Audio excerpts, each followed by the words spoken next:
The year is 1200 AD. A young scholar, Abd al-Latif al-Baghdadi, departs Baghdad, leaving behind the familiar scent of spices and the murmur of scholarly debate.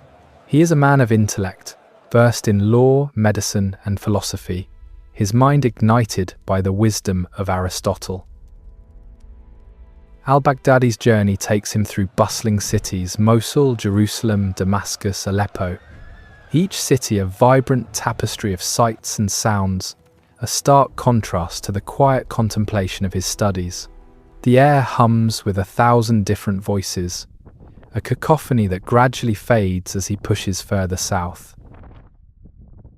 By 1204, the Sinai Desert stretches before him, a boundless expanse of sun-baked sand and shimmering heat haze.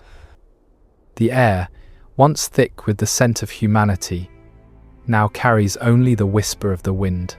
The relentless sun beats down, baking the land to a near-lethal temperature. Then the Nile, a life-giving ribbon of green cutting through the arid landscape. The air softens, carrying the scent of damp earth and burgeoning life. Al-Baghdadi is awestruck. The Nile is unlike any river he has ever seen, longer than any other he knows, flowing northwards from unseen sources. He travels along its banks, the sights constantly shifting. Ancient temples of stone stand sentinel, their grandeur slowly being reclaimed by the relentless desert. Tomb complexes crumble, eroded by time and the relentless current. But even these imposing structures are dwarfed by something else, something that looms on the horizon not far from Memphis: Giza. The pyramids. The scale is breathtaking. Dozens of pyramids rise from the sands, some small, others immense, their smooth sides tapering towards the heavens. They are made of clay, mud, brick, and stone. Some stepped, others smoothly polished, silent witnesses to a civilization lost to time. 3, in particular, command attention. Impossibly vast, their colossal presence seemingly defies human understanding. Their sheer size overwhelms the senses, a visual assault that leaves al-Baghdadi speechless. He speaks with the locals, those who live near these ancient monuments. Some have climbed to their summits, gazing out at the boundless desert. Others quarry their fine-cut stone, the echoes of hammers ringing against the ancient stones. Still others are drawn to the mystery below, obsessed with the hidden tunnels and chambers that snake beneath the sand. One pyramid notably has an opening, a gateway to a labyrinth of narrow corridors, shafts, and pits. Explorers venture into the depths, but always reach a point beyond which they cannot go. They speak of bats large as pigeons and inscriptions in an ancient script indecipherable to all. Then the Sphinx. Half buried in the sand, a colossal head and neck emerge, its features weathered, yet somehow retaining a hint of elegance, a subtle curve of a smile playing on its lips. The people call it Old Father Dread, a name that speaks to both awe and apprehension. Al-Baghdadi is captivated. The engineering, the precision, the sheer audacity of these constructions and their survival across millennia fills him with wonder. The pyramids are a testament to the ingenuity and the ambition of their builders. Years later, another event shook the empire to its core. Before we begin, imagine yourself living in that very moment. Now, like the video, subscribe, and tell me, if you could, which era would you choose to live in? Someone once told me this, and I never forgot it. It was a story passed down through generations of my family, a whispered legend about the rise of a new power, a kingdom forged in the shadow of the crumbling old kingdom. The year is 2181 BC, Egypt. Once a unified and mighty empire is fractured.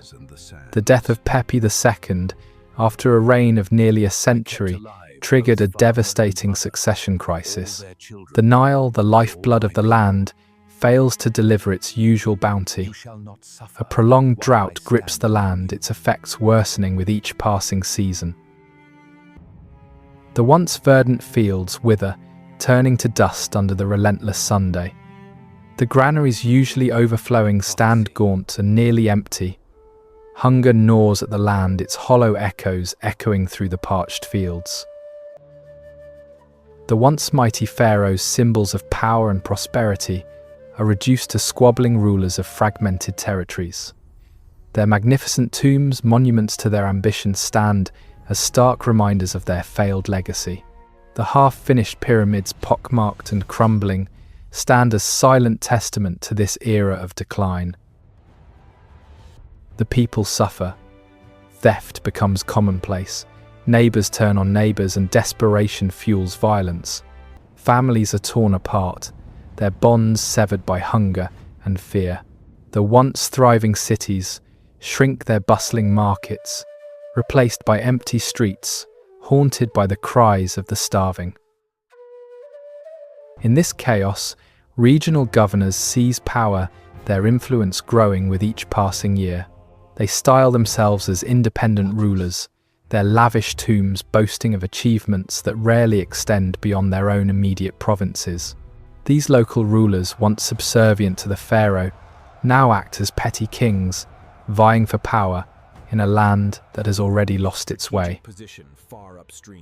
One such governor, Atifi, ruled over a province in Upper Egypt. His tomb inscription tells a story of resilience and grim determination during the famine. He boasts of preventing starvation in his region, while the rest of the land is ravaged by hunger. His words, etched into stone, are a chilling testament to the suffering of the time. Yet even in this bleak landscape, hope persists. Whispers circulate, carried on the desert wind, speaking of a prophecy, a prediction of a king who will reunite Egypt, ending the era of strife. The prophecy, written in a time of despair, speaks of a ruler who will wield the white crown of Upper Egypt and the red crown of Lower Egypt, uniting the two lands under his banner. A leader who will restore justice and vanquish Egypt's enemies. This prophecy, though shrouded in mystery, offered a flicker of light in the encroaching darkness, a promise that the land of the pharaohs might yet rise again from the ashes of its shattered past. And it was a promise that would soon be fulfilled. The reign of chaos would not last forever, for in the south, amidst the sands of Thebes, a new power was rising, a man destined to unite the fractured land and usher in a new era. Years would pass before the prophecy's fulfillment, years of hardship and uncertainty. Yet the whispers of hope endured, carried by the ceaseless flow of the Nile, a river that, despite its occasional failings, held on to the promise of life. The city of Thebes, nestled on the eastern bank of the Nile, basked in the relentless Egyptian Sunday. Its whitewashed buildings, tightly packed together, shimmered under the heat, the air thick with the scent of dust and incense. This was the heartland of Upper Egypt, a region that had long viewed the northern delta with a mixture of suspicion and disdain. Thebes, or Waset, as the Egyptians called it, had been a significant city throughout Egypt's history, a center of power and religion. But during the tumultuous years following the death of Pepi II, it had risen to become the dominant power in the south, its rulers increasingly asserting their independence from the weak pharaohs of the north. Its strategic position far upstream from the ever-shifting power dynamics of Lower Egypt allowed Thebes to consolidate its power, its kings styling themselves as the great overlord of Upper Egypt. Thebes had long been a center of worship for the god Amun, a deity associated with fertility, the wind, and ultimately power. The Theban rulers were warriors, a line of kings who believed in strong action and decisive victories. Their armies, hardened by years of conflict in the south, were ready to face any foe. Their coffers were full thanks to the abundant resources of Upper Egypt and the fertile lands surrounding the city. But to the north in the marshy delta lands, another power was gathering strength. The city of Ijtawi, later known by the Greeks as Heracleopolis, held a strategic position in Lower Egypt. It was a rich and fertile area, but also a chaotic one, prone to internal strife and conflict. Ijtawi's rulers were often less focused on military conquest and more interested in securing their own power base. While the Thebans forged a strong military, the rulers of Ijtawi were more interested in securing control over trade routes and the wealth that flowed through the delta. For nearly a century, Thebes and Ijtawi had been locked in a bitter rivalry, small border skirmishes and political maneuvering marking their tense relationship. Neither side could gain a decisive advantage. The conflict, a stalemate fueled by mutual mistrust and sporadic bursts of violence. Then came Mentuhotep II, a Theban king of exceptional ability. He was named after the Theban god of war, a fitting moniker for a ruler determined to end the conflict once and for all.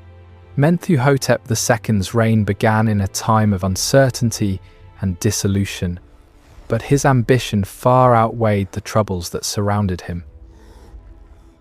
He understood the precariousness of Egypt's situation. The drought had ravaged the land, the pharaoh's authority had waned, and the kingdom was teetering on the brink of collapse. Mentuhotep II intended to end this era of division and usher in a new age of prosperity and unity under the banner of Thebes. The opportunity came with a rebellion in the ancient city of This, once home to Narmer, the legendary unifier of Egypt. This now under Theban control revolted, and this seemingly minor uprising would prove to be the spark that ignited a much larger conflict. Ijtawi, sensing weakness, seized its chance and marched south into the desert, intent on capturing this. This was a bold move, a direct challenge to Thebes' growing power, and the ensuing conflict quickly escalated. The war raged across the breadth of Egypt. The northerners, initially successful, captured the sacred city of Abydos, unleashing a wave of destruction against its temples and palaces. The act was a sacrilege, an attack on the very heart of Egyptian religion, an event that fueled Theban fury. Mentuhotep II responded swiftly and decisively. He launched a counter-offensive, his army sweeping through the delta, leaving a trail of destruction in its wake. The northerners were defeated, their capital sacked, their temples defaced, their monuments reduced to rubble. The retribution was swift and brutal, a mirrored reflection of the violence that had been inflicted on Abydos. It was a message sent loud and clear. Thebes would not tolerate further acts of aggression or desecration. With Ijtawi subdued, the remaining governors saw the writing on the wall. One by one, they swore allegiance to Mentuhotep II, recognizing the strength and resolve of Thebes. After nearly 2 centuries of fragmentation, Egypt was once again united, this time under the banner of the South. The Middle Kingdom had begun. The unification of Egypt under Mentuhotep II marked the beginning of the Middle Kingdom, a period that, while lacking the monumental scale of the Old Kingdom, would prove to be a time of significant cultural and political transformation. The reign of Mentuhotep II ushered in an era of stability and prosperity after a long period of fragmentation and unrest. The Theban king, having secured his position, established a new capital at Thebes, consolidating his power base in the south. While the Old Kingdom had seen the construction of massive pyramids as symbols of royal power, Mentuhotep II's focus was on securing his control over the whole of Egypt and building a stable, centralized government. Unlike the ostentatious pyramid complexes of his predecessors, Mentuhotep II's legacy lies not in massive monuments of stone, but in the restoration of order and the rebuilding of the Egyptian state. His reign saw the revitalization of trade networks, the restoration of agricultural production, and the re-establishment of a centralized administrative system. The Theban kings of the Middle Kingdom, while powerful, were less focused on the massive construction projects that had defined the Old Kingdom. Their focus shifted from monumental architecture to consolidating their power, expanding their influence, and administering the wider reaches of their newly unified kingdom.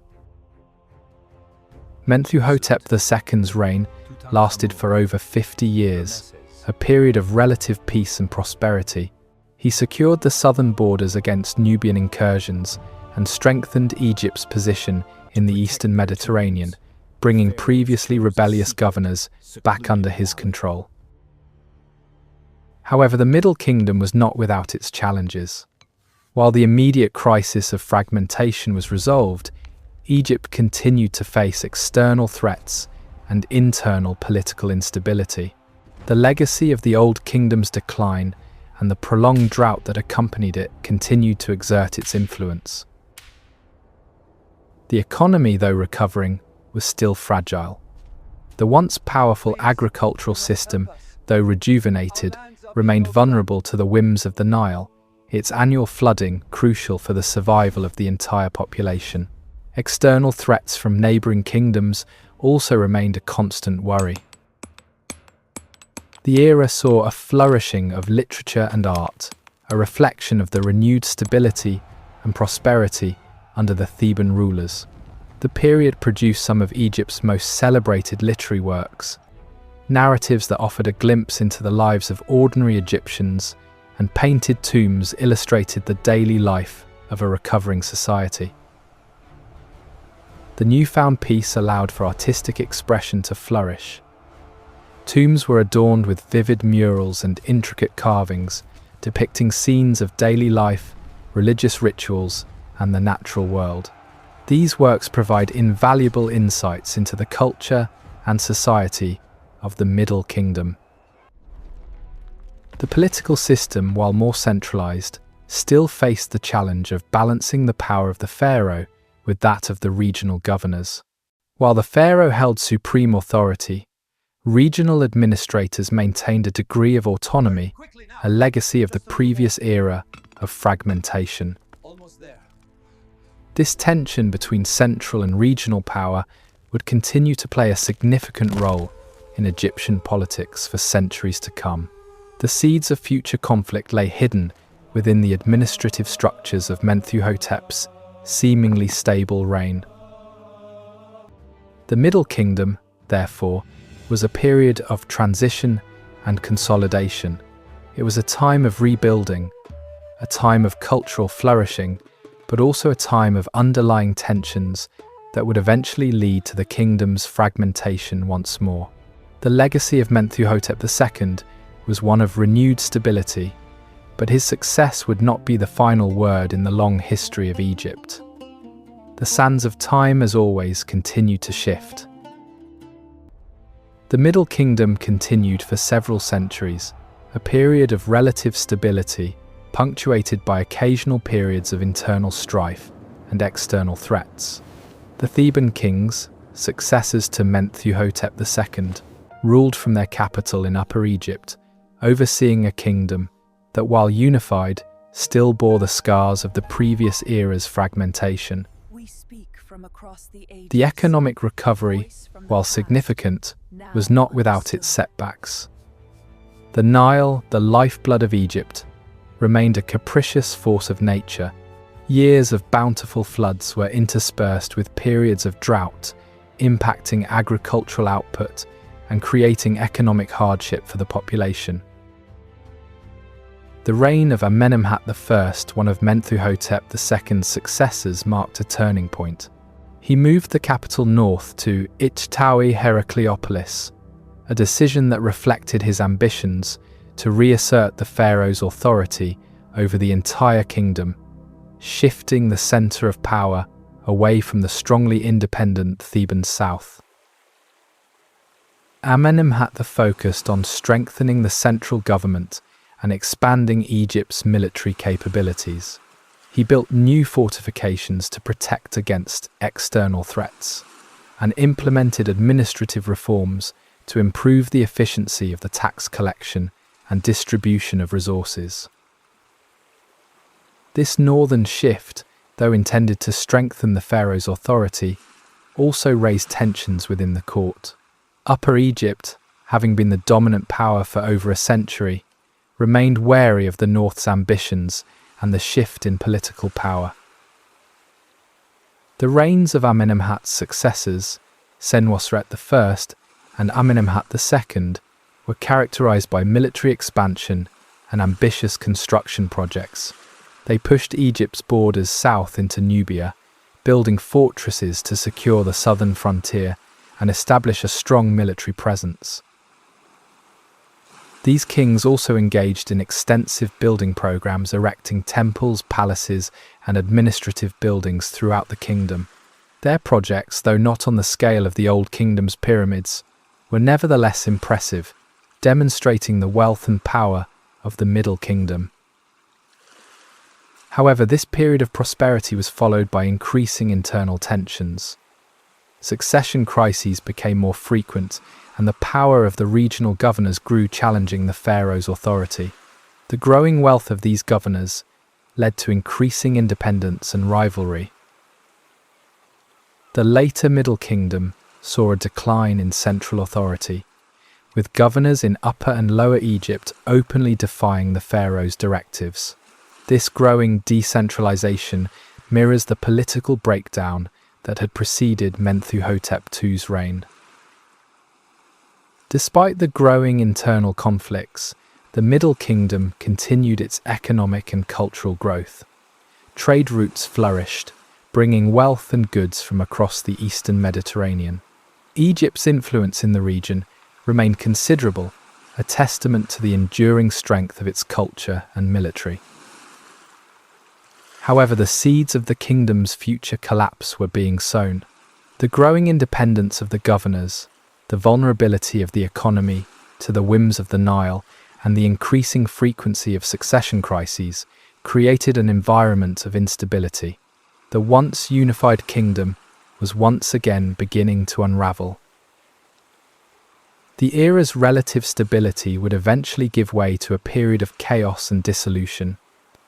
The later rulers of the Middle Kingdom, though sometimes powerful, struggled to maintain control over their vast territories.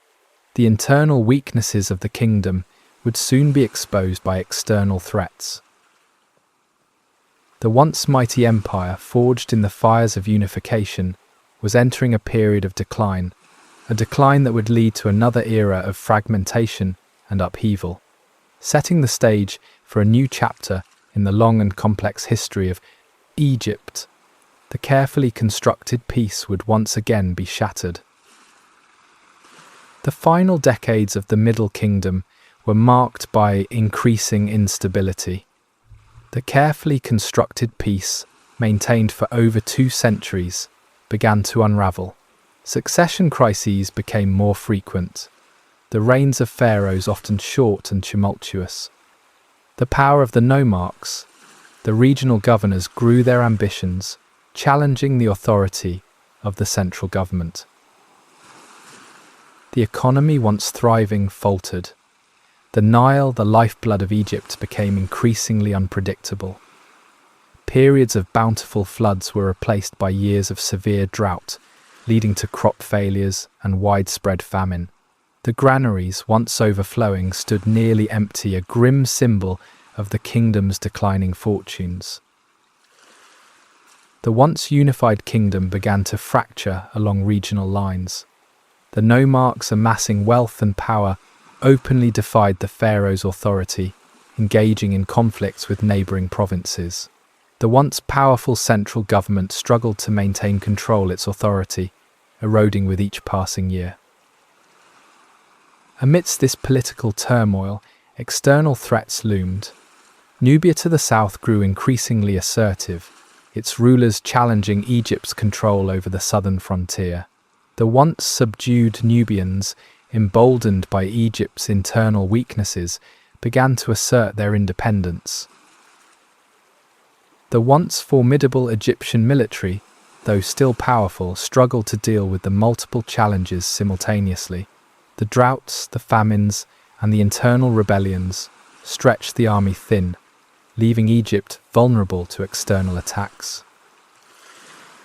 The weakening of the central government led to a decline in infrastructure, maintenance, and the collapse of vital trade routes. The city's once bustling centres of commerce and culture began to decay, their grandeur slowly reclaimed by the encroaching desert. The once impressive monuments of the Middle Kingdom, though not as grand as the pyramids of the Old Kingdom, began to fall into disrepair. The lack of funds and manpower, the result of economic hardship and internal conflict, meant that these structures could not be maintained. As the kingdom weakened, a sense of disillusionment permeated Egyptian society. The once cherished beliefs and traditions that had sustained the empire for millennia began to lose their grip on the people, the result of prolonged hardship and uncertainty. The writings of this period reflect this despair. Texts express deep sorrow and a sense of impending doom. The once confident and optimistic tone of earlier Egyptian literature gives way to laments and prophecies of destruction, a stark reflection of the kingdom's decline. This era of instability and decline continued for decades, culminating in the Second Intermediate Period, a time of widespread chaos and fragmentation. The unified kingdom, the product of Mentuhotep II's efforts, would disintegrate into a collection of warring principalities. The once mighty pharaohs were reduced to regional rulers, their power limited to their immediate territories. Egypt, the land of the pharaohs, was entering a dark age, a time of turmoil that would test the very fabric of its ancient civilization. The whispers of a coming darkness were growing louder. The collapse of the Middle Kingdom was not a sudden event, but a gradual process, a decline rooted in internal weaknesses and exacerbated by external pressures. The seeds of this decline sown during the final years of the kingdom would bear bitter fruit in the years that followed. The once glorious empire was falling, its future uncertain. The Second Intermediate Period, lasting for over a century, was a time of profound upheaval and fragmentation in Egypt. The once unified kingdom shattered into a collection of warring principalities, each ruled by ambitious nomarchs vying for power. The Nile, usually a source of life and prosperity, became a dividing line separating the competing factions. The south, centered around Thebes, remained a significant power, its rulers still clinging to the legacy of the Middle Kingdom. But the north, fractured into several independent kingdoms, was prey to internal conflict and external threats. The once powerful central government had effectively ceased to exist. The absence of a strong central authority created an environment of lawlessness and instability. The trade routes, once the lifeblood of Egypt's economy, collapsed. Cities decayed, their once grand buildings falling into ruin. The economic hardships of this time led to widespread suffering. The once disciplined Egyptian military fragmented its legions, now loyal to their respective nomarchs, rather than to a single pharaoh. This weakened Egypt's ability to defend itself against external threats as neighbouring kingdoms sensed the opportunity and began to exert their influence. The social fabric of Egyptian society disintegrated. The old hierarchies were broken, the traditional social order collapsing under the weight of chaos and uncertainty. The carefully constructed system that had held Egypt together for millennia was reduced to dust. The nomarchs, seizing the opportunity presented by the vacuum of power, engaged in constant warfare with each other. Their ambitions were unchecked, their actions fueled by greed and a desire for dominance. The ancient traditions that had bound the Egyptians together were lost. Amidst this widespread chaos, a new wave of invaders arrived from the east, the Hyksos. Their exact origins remain debated, but their impact on Egypt was undeniable. They were skilled warriors, equipped with advanced weaponry, particularly the horse-drawn chariot, a technology previously unknown in Egypt. The Hyksos' arrival was not a sudden invasion, but a gradual process. Initially, they may have arrived as traders or mercenaries, gradually expanding their influence and power. However, eventually, their ambitions exceeded their means, leading to open conflict. The Hyksos conquered Lower Egypt, establishing their capital at Avaris, a city strategically located in the fertile Nile Delta. Their conquest was not accomplished easily, but rather through cunning strategy and superior weaponry. The once mighty Egyptian army was unable to withstand their assault. Their rule, though initially confined to Lower Egypt, expanded southwards over time. The Hyksos' conquest was a major blow to Egyptian morale, and their rule marked a significant turning point in Egyptian history. The impact of the Hyksos' rule extended beyond the battlefield. The Hyksos brought with them new technologies and administrative practices which influenced Egyptian society in unexpected ways. But their rule was ultimately unsustainable, their harsh control over the population eventually leading to widespread rebellion. The Hyksos' conquest is a dark chapter in Egyptian history, a time of subjugation and suffering. However, it was also a period of cultural exchange and transformation, preparing the Egyptians for the future. This time of occupation would ultimately fuel their resurgence. The second intermediate period would not last forever. The fragmented kingdom oppressed by the Hyksos harboured the seeds of resistance. From the south in Thebes, a new force was gathering, ready to challenge the Hyksos' rule and restore Egypt to its former glory. The age of the Hyksos was just beginning, but its end was already being written. The Hyksos' rule over Egypt, though initially successful, was ultimately unsustainable. Their conquest had shattered the existing social and political order, leaving a vacuum of power that fueled resentment and rebellion. While they introduced new technologies and administrative practices, their harsh rule and heavy taxation led to widespread discontent amongst the native Egyptian population. The Hyksos established their capital at Avaris in the Nile Delta, a strategically advantageous location, controlling access to the region's fertile lands and vital trade routes. From this base, they exerted control over Lower Egypt and gradually extended their influence southwards. However, their grip on power was never absolute. The southern region of Egypt, particularly Thebes, remained largely independent. The Thebans, fiercely proud of their heritage, resisted Hyksos rule, harbouring resentment at the foreign occupation and dreaming of a return to self-governance. In Thebes, a new power was consolidating.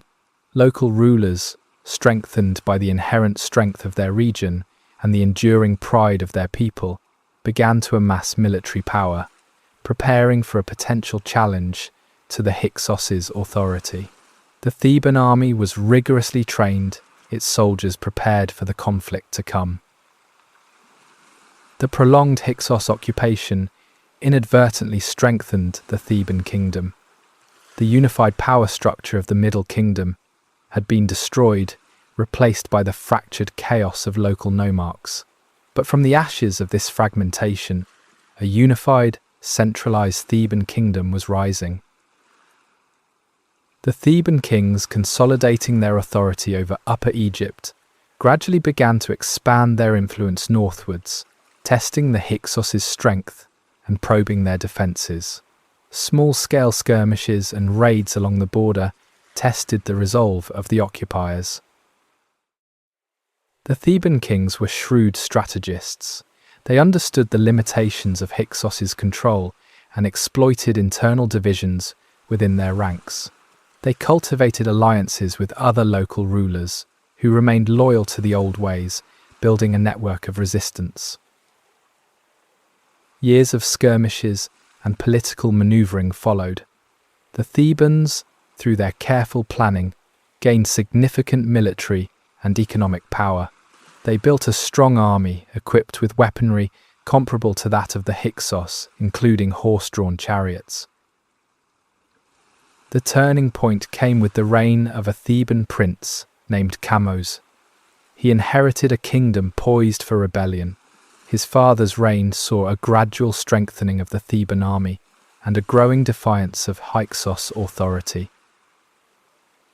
Pharaohs was a brilliant military leader, known for his strategic acumen and ruthless efficiency. He saw an opportunity to challenge the Hyksos and reclaim Egypt's independence. He was determined to end the Hyksos' occupation and reunite the fragmented kingdom. Pharaohs' reign was short but decisive. He launched a series of swift and successful military campaigns against the Hyksos, systematically weakening their hold on Egypt and reclaiming lost territories. His military victories were punctuated by strategic political maneuvering, further weakening his enemies. His campaigns focused on reclaiming vital strategic locations, weakening Hyksos' control over trade routes and communications. His victories were not only military, but also a symbol of renewed Egyptian national pride. Pharaohs' military successes were built on a foundation of careful planning and an understanding of his enemies' strengths and weaknesses. He used surprise attacks and clever tactics, exploiting Hyksos' overconfidence and underestimating their opponents. His reign marked a crucial turning point in Egyptian history. The seeds of rebellion sown during years of Hyksos rule had finally blossomed, preparing the stage for the expulsion of the occupiers and the start of the new kingdom. Pharaohs' legacy was one of defiance and victory, laying the foundations for a new and powerful Egypt. Pharaohs, the Theban king who had begun the process of expelling the Hyksos, died before he could complete his ambitious project. His death, though a setback, did not halt the momentum of the rebellion. His successor, Ahmose I, inherited a kingdom poised for liberation and eager to reclaim its independence. Ahmose Pharaohs' younger brother, or possibly his son, was a skilled military leader in his own right. He possessed the same strategic brilliance and ruthless determination as his predecessor. He understood the importance of swift action and decisive victories. Ahmose, I inherited a kingdom that was energized by Pharaohs' victories. The spirit of rebellion, once dormant, had been ignited. The Egyptians under Ahmose's strong leadership were eager to throw off the yoke of Hyksos rule once and for all. Ahmose, I continued his brother's work, launching a series of military campaigns aimed at expelling the Hyksos from Egypt. He focused on reclaiming key strategic locations in Lower Egypt, systematically dismantling the Hyksos' network of power. Ahmose's campaigns were characterized by strategic precision and ruthless efficiency. He used a combination of surprise attacks, sieges, and open battles to wear down the Hyksos' forces and to disrupt their control. The Hyksos, initially confident in their superior weaponry and military tactics, were taken off guard by Ahmose's relentless attacks. Their once formidable army, weakened by internal divisions, and the growing resistance struggled to respond effectively. Avaris, the Hyksos' capital, became the primary target of Ahmos's campaigns. The city, initially well defended, was gradually encircled, and besieged, its defences steadily worn down by Ahmos's relentless attacks. After years of fighting, Avaris finally fell. The Hyksos were defeated, their army routed, their capital in ruins. The once powerful Hyksos kingdom collapsed, its rule over Egypt finally brought to an end. The expulsion of the Hyksos marked a turning point in Egyptian history. The long period of foreign occupation and internal conflict had ended. Ahmose I, a powerful and skilled king, had successfully reunited Egypt under his rule, ushering in a new era of prosperity and renewed national identity.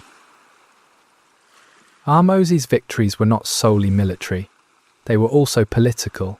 He skillfully consolidated his power, securing the loyalty of the regional governors and restoring a sense of unity and purpose to the fractured kingdom.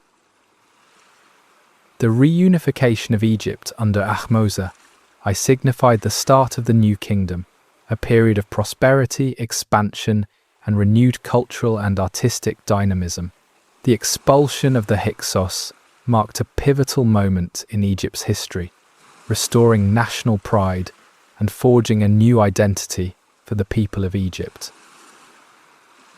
Ahmose I's reign was more than just a military triumph. It was a complete restoration of Egypt's independence and its identity, establishing the foundations for a long period of stability and growth. He laid the groundwork for a new and more powerful Egypt, an Egypt that would exert its influence throughout the Near East for centuries to come. His name became synonymous with liberation and the restoration of the ancient glory of Egypt.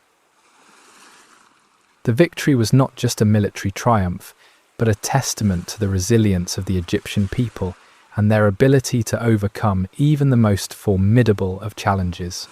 The newly unified Egypt, under Ahmose I's capable leadership, was poised to enter a new era of unprecedented prosperity and expansion. The expulsion of the Hyksos marked the dawn of the new kingdom, a period of unprecedented prosperity and expansion for Egypt. Ahmose I, the king who had liberated Egypt, laid the foundation for this new era, establishing a strong centralized government and a powerful military machine.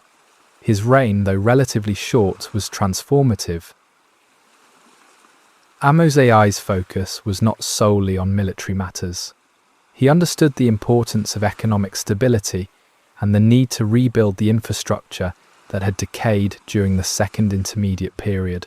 He initiated large-scale projects to restore Egypt's agricultural system and revive its trade networks. The Nile, once again flowing abundantly, revived the fertile lands, allowing for increased agricultural production. This newfound abundance of resources spurred economic growth and improved the living conditions of the population. Ahmose also took steps to strengthen Egypt's international relations. He re-established trade links with neighbouring kingdoms, securing access to vital resources and establishing Egypt's position as a major player in the Near East. His successors continued his work, building upon the foundations he had laid. Amenhotep I, Ahmose's son, continued his father's military campaigns, solidifying Egypt's control over the southern frontier and pushing its borders into Nubia. Amenhotep I's military successes further enhanced Egypt's prestige and wealth, providing access to valuable resources such as gold, ivory, and other commodities. His reign also saw the construction of new temples and monuments, reflecting the kingdom's renewed prosperity. Thutmose I, the successor to Amenhotep I, further expanded Egypt's territory. He initiated ambitious military campaigns in the Near East, extending Egypt's influence into Palestine and Syria. His military successes were matched by considerable building programs and administrative reforms. Thutmose reign witnessed a surge in architectural and artistic activity. New temples and monuments were erected, demonstrating the kingdom's wealth and power. The once decayed cities were rebuilt, their grandeur restored to their former glory. The construction projects employed thousands of skilled artisans and laborers, contributing to economic growth and supporting the burgeoning Egyptian economy. This economic prosperity was vital to both the military might and the cultural achievements of the period. The new kingdom's rulers were shrewd diplomats, as well as accomplished military leaders. They understood the importance of maintaining diplomatic ties with their neighbours, establishing alliances to secure peace and stability. This stability allowed the new kingdom to flourish culturally and economically. The art, architecture, and literature of this period reflect the renewed dynamism of the Egyptian civilization, a golden age of artistic expression and creative innovation. However, the new kingdom was not without its internal conflicts. Succession crises and struggles for power within the royal court were not uncommon. These struggles, though disruptive, were usually resolved without causing major damage to the kingdom. The relative stability and prosperity of the new kingdom allowed Egypt to exert its influence across the Near East. Its military power, combined with its diplomatic skill, secured its position as the dominant force in the region. The early New Kingdom established the groundwork for the unprecedented prosperity and expansion of the later years.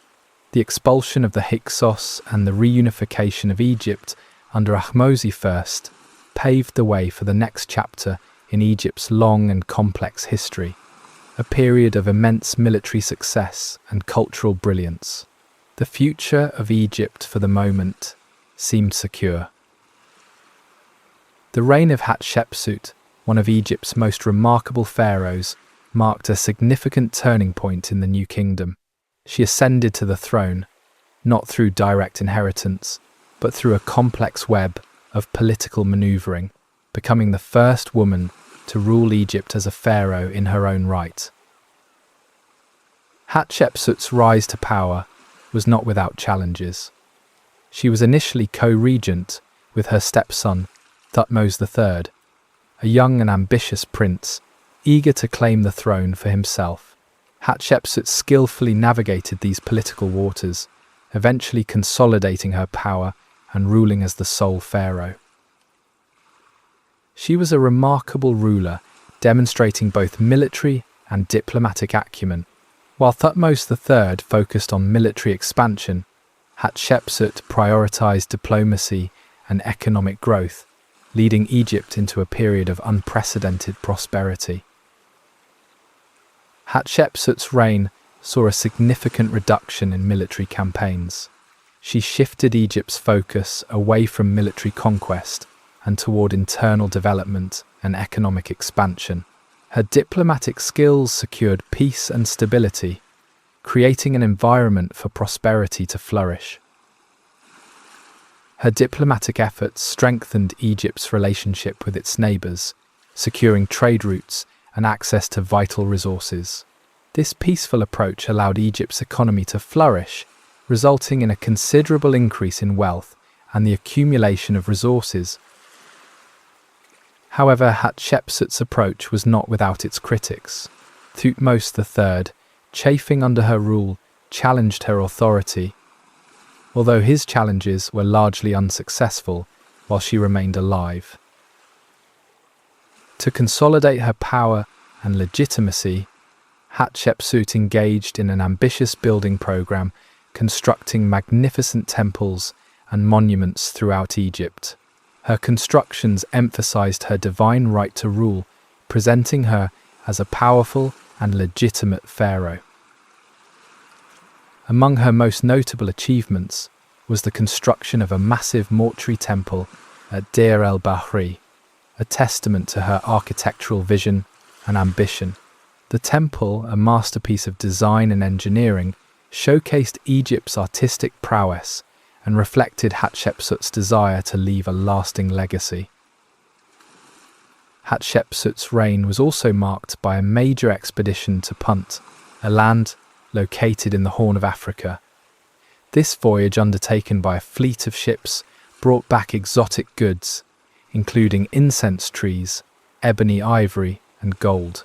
The expedition was a testament to Hatshepsut's economic strategy and Egypt's expanding global reach. However, after Hatshepsut's death, her successor Thutmose III systematically erased her legacy, removing her name and images from monuments and texts. He sought to suppress the memory of Egypt's first ruling queen, eager to rewrite history and erase the record of her successful reign.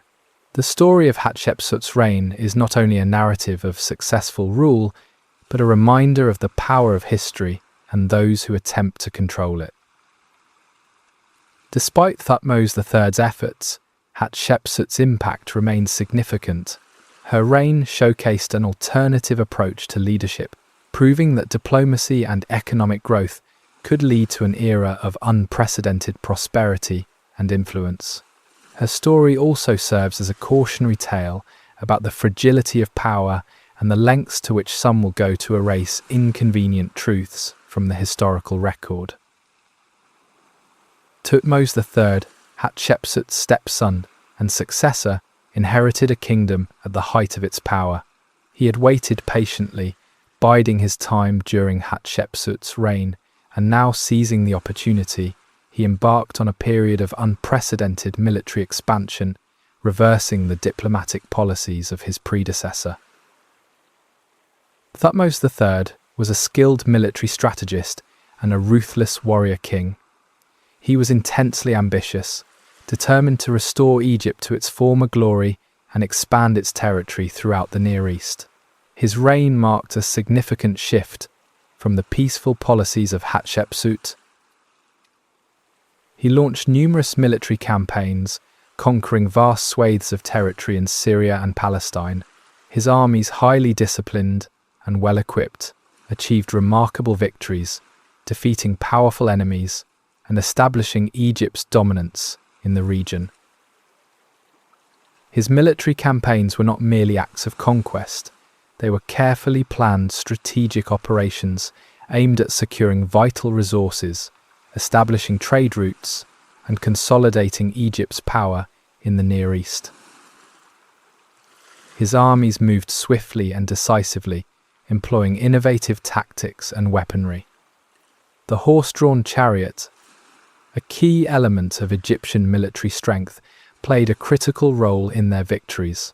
Thutmose III's reign saw significant technological advances in warfare. His campaigns extended Egypt's influence and control far beyond its previous boundaries. He conquered and subjugated numerous city-states and kingdoms, establishing a vast empire that stretched across much of the Near East.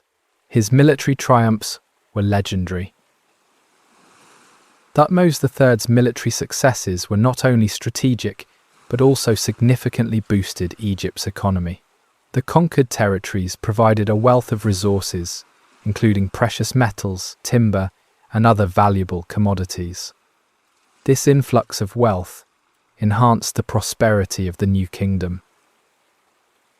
However, maintaining control over such a vast empire proved to be a considerable challenge. Rebellions and uprisings were common, requiring continuous military intervention. The cost of maintaining his extensive military machine placed a significant strain on Egypt's resources.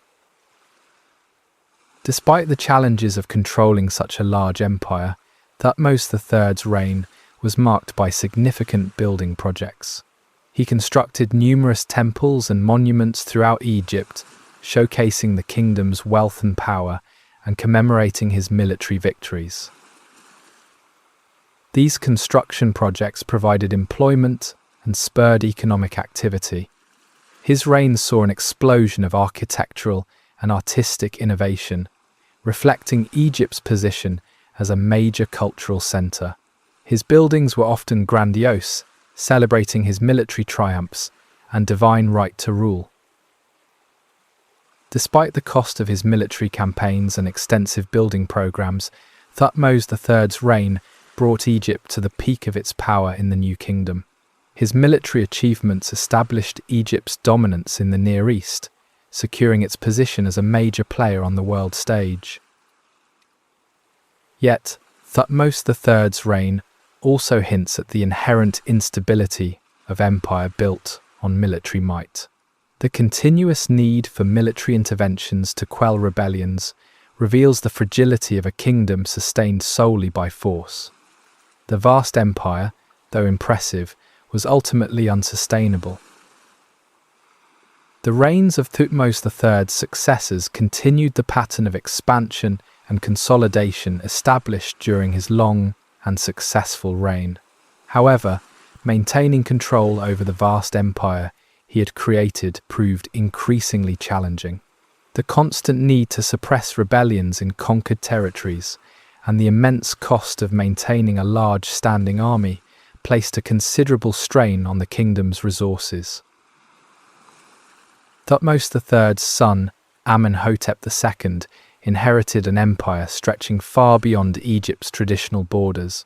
He continued the practice of military campaigns, though less extensively than his father, focusing instead on consolidating Egypt's control over existing territories and maintaining order within the vast empire. Amenhotep II was known for his athletic prowess and his martial reputation. He engaged in several military campaigns, but focused on decisive quick victories rather than large-scale conquests. This focused approach was partly a response to the logistical challenges of maintaining control over the empire's extensive borders. His reign, though shorter than his father's, saw a continuation of the building projects that characterized the New Kingdom. New temples and monuments were constructed, adding to the impressive architectural legacy of this era, reflecting the continued wealth and power of Egypt. However, the strains of maintaining such a large empire began to show. Rebellions continued to erupt in conquered territories, necessitating further military intervention and draining Egypt's resources.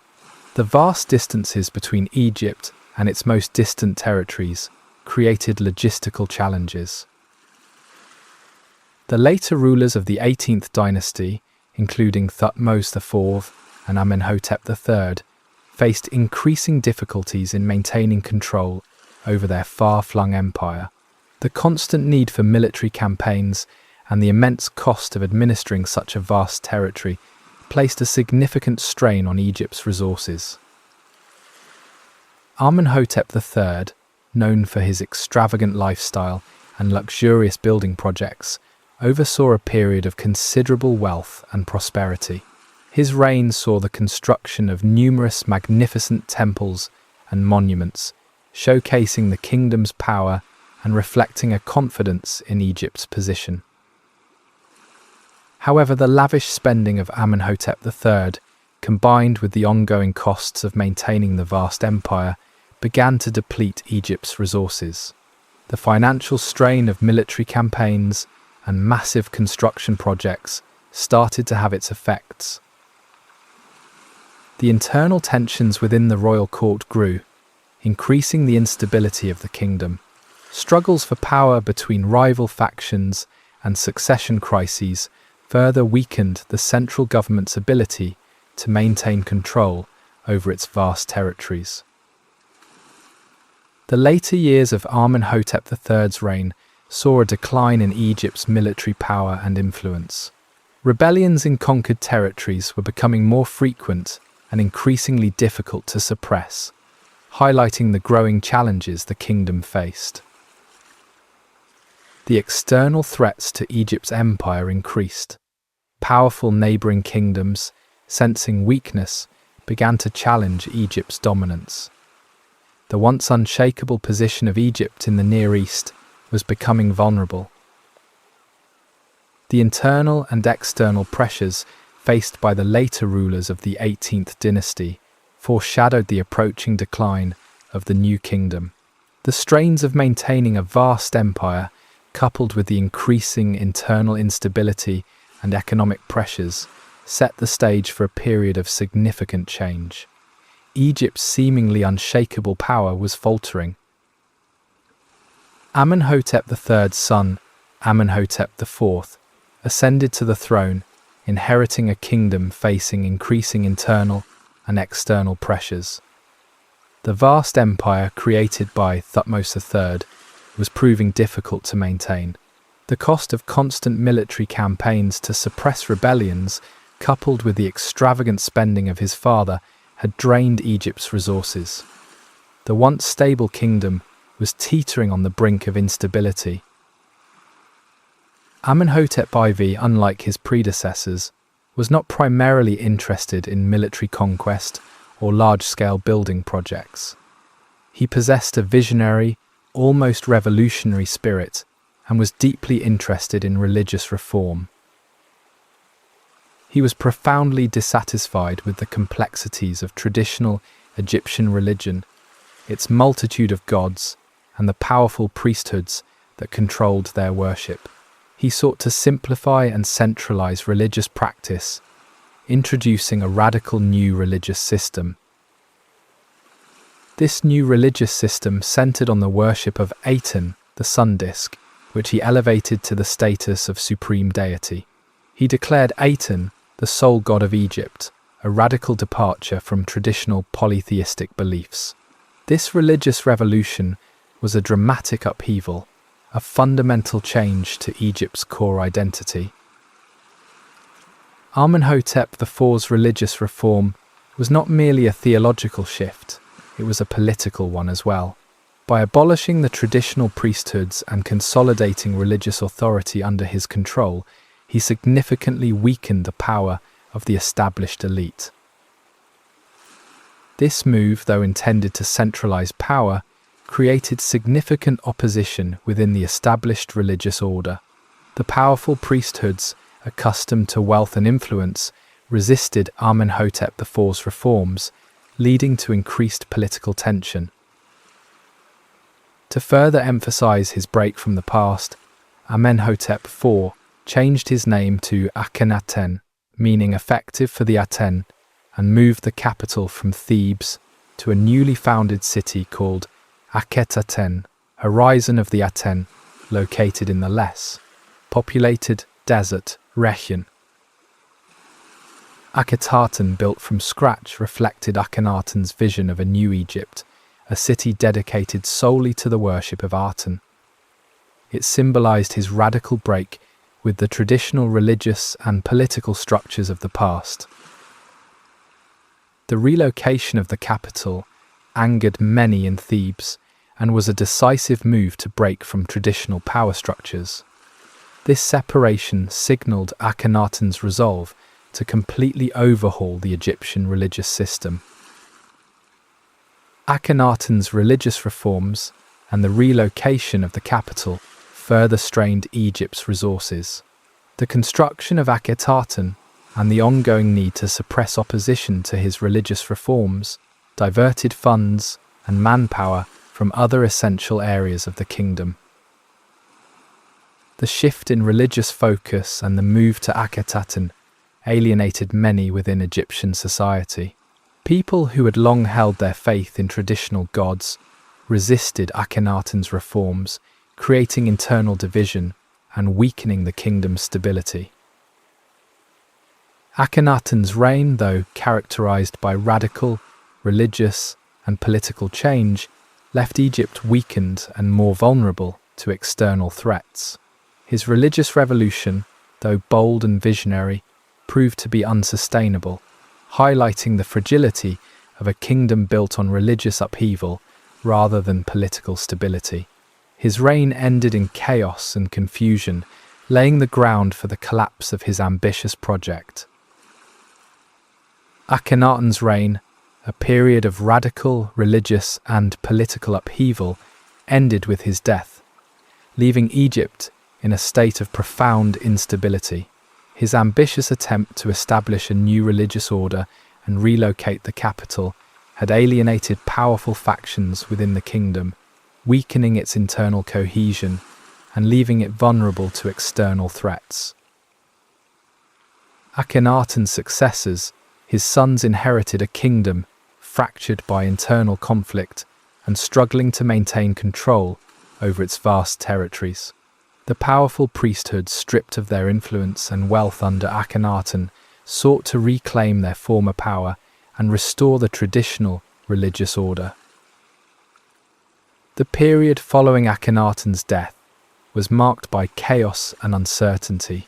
Several of his sons briefly ruled, each attempting to consolidate their power and establish a stable government, but each failing to establish lasting order. The kingdom remained in turmoil. The once unified kingdom crumbled further, weakened by internal disputes. The abandoned capital, Akhetaten, stood as a monument to Akhenaten's failed ambition. This abandonment signaled the end of his revolutionary vision. The powerful priesthoods, their authority restored, seized the opportunity to consolidate their position and influence in Egyptian society. The traditional religious order was reinstated, though, with the lingering memory of Akhenaten's attempts at religious reform. The political instability that followed Akhenaten's death created an environment ripe for external threats. Neighbouring kingdoms, sensing Egypt's weakness, began to exert their influence, encroaching on its territories and challenging its power in the Near East. Amidst this chaos, a young boy named Tutankhaten, Akhenaten's son, ascended to the throne. He was only 9 years old when he assumed the responsibility of governing a kingdom already in crisis. His youth and inexperience compounded Egypt's difficulties. Recognizing the need to restore stability, Tutankhaten made a significant symbolic change, abandoning the name associated with Akhenaten's religious reform. He changed his name to Tutankhamun, reintroducing the traditional god Amun into the pantheon. The change of name signaled a return to traditional Egyptian religious practices and a decisive break with Akhenaten's revolutionary ideology. This move was intended to appease the powerful priesthoods and restore a degree of unity within the kingdom. Tutankhamun's reign saw a shift back toward traditional Egyptian religious practices and the restoration of the old power structures. The capital was moved back to Thebes, restoring the city to its former position of influence. This move attempted to heal the fractured nation. Tutankhamun's short reign marked a period of transition and consolidation. He successfully brought a degree of stability to the kingdom, but the inherent instability created by Akhenaten's radical reforms persisted. The once unified kingdom remained vulnerable. Though Tutankhamun's reign brought a measure of stability, the damage done by Akhenaten's religious and political upheaval proved to be lasting. The seeds of the kingdom's subsequent decline had already been sown. The stability would be short-lived, and the future of Egypt remained uncertain. The legacy of Akhenaten continued to cast a long shadow. Tutankhamun's death at a young age once again plunged Egypt into a period of uncertainty. His short reign, though, bringing a degree of stability after the tumultuous years of Akhenaten, had failed to fully address the underlying problems that plagued the kingdom. The seeds of decline sown during Akhenaten's reign continued to bear fruit. The succession after Tutankhamun's death was shrouded in mystery. The immediate successor, Ai, was an older, less powerful figure, and his reign was comparatively short. His claim to the throne was tenuous, resulting in further political instability. Ai's short reign served as a transition period, failing to address the underlying political and economic issues that had plagued Egypt since Akhenaten's religious revolution. The kingdom remained fragile, internally divided, and susceptible to external threats. Following Ai's death, Horemheb, a powerful general and former advisor to Tutankhamun, seized control of the throne. bringing an end to the bloodline established by Amenhotep III. Horemheb's claim to power was based on his military prowess and political influence. Horemheb, despite not being of royal lineage, proved to be a capable ruler, bringing a degree of stability to the kingdom. He implemented several reforms to strengthen the central government and restore the integrity of Egypt's administrative system. His reign was marked by a renewed emphasis on traditional Egyptian religious practices and the restoration of the power of the priesthood. Horemheb also undertook a substantial building program, erecting temples and monuments to reinforce his authority and leave a lasting legacy. Horemheb sought to erase the memory of Akhenaten and his religious revolution from the historical record, systematically removing his name and images from monuments and texts. This was a deliberate attempt to undo Akhenaten's legacy and reclaim the past.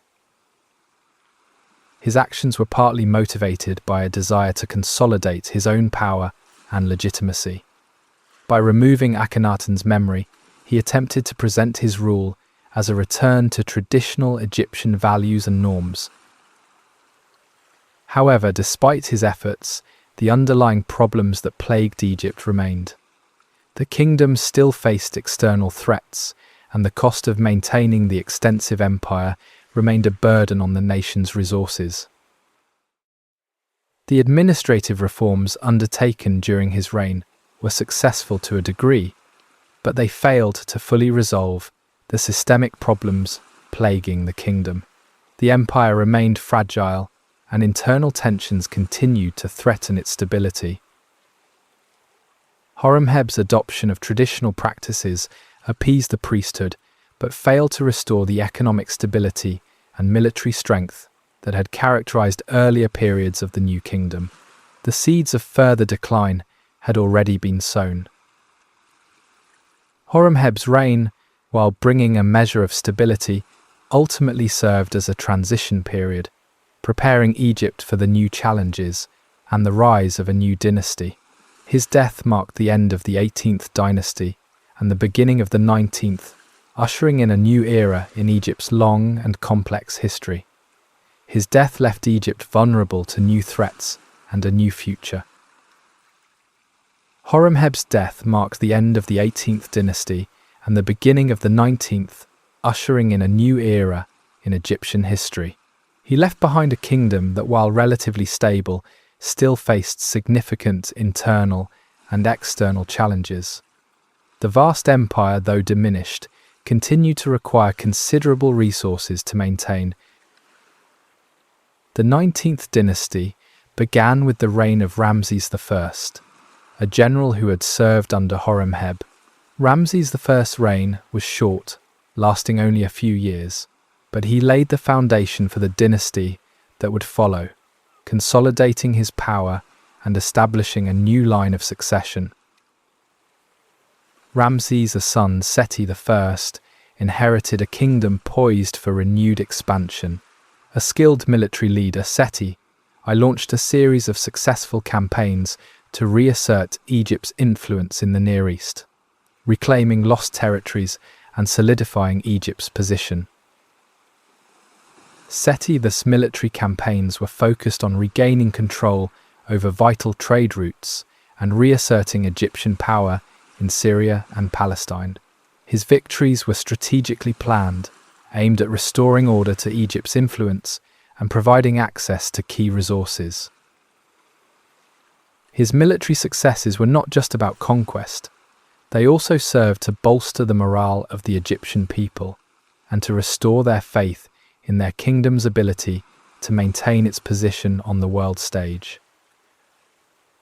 His reign also saw an impressive building program with new temples and monuments constructed throughout Egypt. These projects reflected the renewed wealth and power of the kingdom, and they provided employment for thousands of skilled workers. Seti's ambitious building projects were not just for show. They also served as a powerful symbol of royal authority and a demonstration of the kingdom's continuing prosperity. He was a patron of the arts and an advocate for the preservation of ancient Egyptian traditions. He oversaw the restoration of several monuments from earlier periods, highlighting his respect for Egypt's heritage and his desire to strengthen the links between the present and the past. Despite his achievements, Seti I's reign was not without its challenges. The continued need for military campaigns and the expenses of maintaining the vast empire placed a burden on the kingdom's resources. Internal tensions within the royal court persisted. The political maneuvering and struggles for power within the court reflected the inherent instability that had persisted since the reign of Akhenaten. Despite his successes, Egypt remained vulnerable to both internal conflicts and external threats. Seti I's death, after a relatively short but successful reign, left Egypt in a strong position. He left behind a legacy of military achievements, diplomatic successes, and a renewed sense of national pride. His son Ramses II would inherit a kingdom poised for a new era of dominance. Seti I's reign revitalized Egypt after a period of political instability and internal conflict, successfully uniting the kingdom and reaffirming its place as a major power in the Near East. He had laid the groundwork for a successor who would reign for an unprecedented length of time. Ramses II, Seti I's son, ascended to the throne, inheriting a kingdom at the height of its power. His reign, one of the longest in Egyptian history, would be marked by both unprecedented military expansion and ambitious building projects, leaving an enduring legacy. He would be known as Ramses the Great. Ramses II was a charismatic and ambitious ruler. He possessed a strong military acumen, a keen understanding of diplomacy, and a profound interest in the preservation of Egypt's cultural heritage. His long reign brought both remarkable successes and significant challenges. He continued his father's policy of military expansion, engaging in numerous campaigns throughout the Near East. His armies, highly disciplined and well-equipped, achieved remarkable victories, expanding Egypt's influence and control over a vast territory. The Battle of Kadesh, a pivotal moment in his reign, is often cited as a testament to Ramses II's military leadership. He faced a powerful Hittite army in a dramatic confrontation, a battle that tested his tactical abilities and his troops' unwavering loyalty. Although the battle ended in a stalemate, Ramses II's actions and the subsequent peace treaty with the Hittites demonstrated both his military skill and his diplomatic acumen. This was a pivotal moment in his reign. The peace treaty with the Hittites marked a significant shift in Egyptian foreign policy. It signaled a move away from continuous military conflict and toward a more stable relationship with one of Egypt's most formidable rivals. This would bring a long period of peace and stability. This treaty is notable as one of history's earliest known peace agreements, showcasing the diplomatic finesse of Ramses II. This peace, although initially a stalemate on the battlefield, laid the foundations for decades of peace in the region. Ramses II's reign also witnessed an unprecedented building program. He constructed numerous temples and monuments throughout Egypt, many of which still stand today, showcasing the wealth and power of his reign. These monumental projects were vast and elaborate. The temples at Abu Simbel particularly are testaments to Ramses II's ambition. The colossal statues of Ramses II guarding the temple entrance are awe-inspiring, reflecting the pharaoh's desire to leave an enduring legacy and portray himself as a divine figure. These monumental projects provided employment for thousands of skilled workers, stimulating economic activity and further enhancing Egypt's prosperity. His building projects significantly influenced the development of the Egyptian economy and culture. However, the extensive building program, coupled with the ongoing costs of maintaining a vast empire and a large standing army, placed a strain on the kingdom's resources. His extensive building programs and military campaigns drained the nation's wealth and resources. Despite his impressive achievements, Ramses II's long reign also witnessed periods of internal conflict and challenges to his authority. Political maneuvering and struggles for power within the royal court persisted, highlighting the fragility of even the most powerful empires. His exceptionally long reign, though impressive, also saw the kingdom's resources stretched thin, hinting at the unsustainable nature of even his remarkable achievements. The relentless pursuit of expansion and monumental construction was starting to have its consequences. The later years of his reign saw a decline in Egypt's power and influence, foreshadowing the challenges that would face his successors. Despite his successes, Ramses II's reign, though spectacular, also revealed the underlying fragility of even the most powerful empires. His legacy is a mixture of glorious achievements and the seeds of future decline. Ramses II's death, after a reign of over 60 years, left Egypt in a relatively strong position. But the seeds of decline had already been sown. The vast empire he had maintained required substantial resources to manage, and the constant military interventions to quell rebellions in conquered territories had drained the kingdom's wealth. His successors inherited an empire that, though impressive, was increasingly difficult to control. The internal tensions and struggles for power within the royal court continued undermining the central government's authority. The reigns of Ramses II's immediate successors were marked by a decline in Egypt's military power and influence. While some pharaohs attempted to continue the expansionist policies of their predecessors, they lacked the resources and the political stability needed to achieve lasting success. The weakening of the central government made it increasingly difficult to maintain order within the empire. Rebellions erupted in various regions, challenging the authority of the pharaohs and diverting resources away from vital areas of governance. The economic strain of maintaining such a large empire, coupled with the costs of continuous military campaigns, began to take its toll. The once prosperous kingdom faced periods of economic hardship, impacting the lives of ordinary Egyptians. The pharaohs of this period struggled to address the kingdom's economic problems. The attempts at economic reform were often unsuccessful, unable to counter the effects of declining trade, diminishing agricultural output, and the drain of resources caused by continuous military campaigns. Egypt's relations with its neighbours also deteriorated. The peace treaty with the Hittites, though initially successful, did not prevent future conflicts. Other powerful kingdoms in the Near East increasingly challenged Egypt's dominance, sensing its weakening position. The growing power of the Libyan tribes to the west of Egypt also posed a significant threat. These tribes, increasingly organized and aggressive, began to encroach upon Egypt's territory, conducting raids and launching incursions into the Nile Delta. The internal conflicts within Egypt's royal court further weakened the kingdom's ability to respond effectively to these external threats.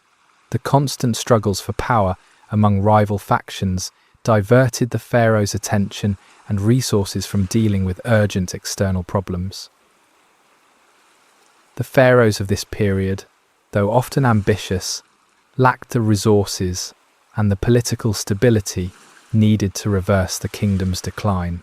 Their reigns were often marked by short, tumultuous periods of rule, highlighting the instability that plagued Egypt.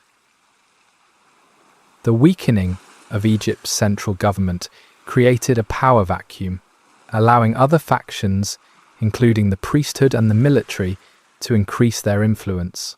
This decentralization of power further weakened the kingdom and hastened its decline. The late 19th dynasty and early 20th dynasty pharaohs struggled against the tide of decline, but their efforts proved insufficient to reverse the kingdom's fortunes. The once mighty empire of Ramses II was slowly disintegrating, entering a new period of instability and uncertainty. The age of the great pharaohs was ending. The reign of Ramses III, the last truly powerful pharaoh of the 19th dynasty, marked a desperate attempt to stem the tide of Egypt's decline. He inherited a kingdom beset by internal strife, economic hardship, and external threats. The once vast empire was shrinking, its resources strained, and its authority challenged. Ramses III was a capable military leader, known for his successes against the Sea Peoples, a confederation of maritime raiders who threatened Egypt's coastal regions and trade routes. His victories against these invaders demonstrated his military skill and determination. However, Ramses III's military successes proved to be temporary. The underlying problems that afflicted Egypt, internal political instability, economic hardship, and the ever-present threat of external aggression remained. The victories were unable to address the kingdom's fundamental issues. The later years of his reign were plagued by internal conspiracies and challenges to his authority. The famous Harem conspiracy, a plot to assassinate Ramses III and place his son Pentuer on the throne, highlighted the deep divisions and instability within the royal court. The conspiracy's failure, though demonstrating Ramses III's ability to maintain his grip on power, exposed the fragility of the kingdom and the deep-seated tensions within its ruling elite. The plot reflected the widespread discontent and the lack of trust. The economic problems facing Egypt worsened during Ramses III's reign. The cost of maintaining a large army, combined with the expense of suppressing rebellions and coping with external threats, had drained the kingdom's resources. The weakening economy led to widespread social unrest. The scarcity of resources and the resultant economic hardship caused significant discontent among the population, leading to protests and strikes among the workforce. The famous workers' strike at Deir el-Medina, the village where the tomb builders lived, is a stark reminder of the social and economic conditions of the time. The workers' demands for increased rations highlighted the desperation and discontent that was widespread. Ramses III's attempts to address Egypt's economic and political problems proved largely ineffective. The measures he implemented failed to address the underlying issues and lacked the support needed to implement lasting change. The kingdom continued to spiral downwards. The weakening of central authority allowed other factions within Egyptian society, particularly the priesthood and the military, to increase their influence. This decentralized power structure further weakened the kingdom's ability to respond effectively to challenges. The external threats to Egypt's empire continued to grow. The Libyan tribes to the west and various groups in the Near East increasingly challenged Egypt's control over its borders and trade routes. The once mighty empire was being overwhelmed. Ramses III's death marked a turning point in Egyptian history. While his military successes against the Sea Peoples demonstrated his ability and his determination, his reign ultimately highlighted the unsustainable nature of Egypt's empire. His reign, though remarkable in many ways, was unable to halt the slow decline of the new kingdom. The internal instability, economic hardship, and external threats had combined to erode Egypt's power and influence. The once glorious kingdom was entering a long period of decline.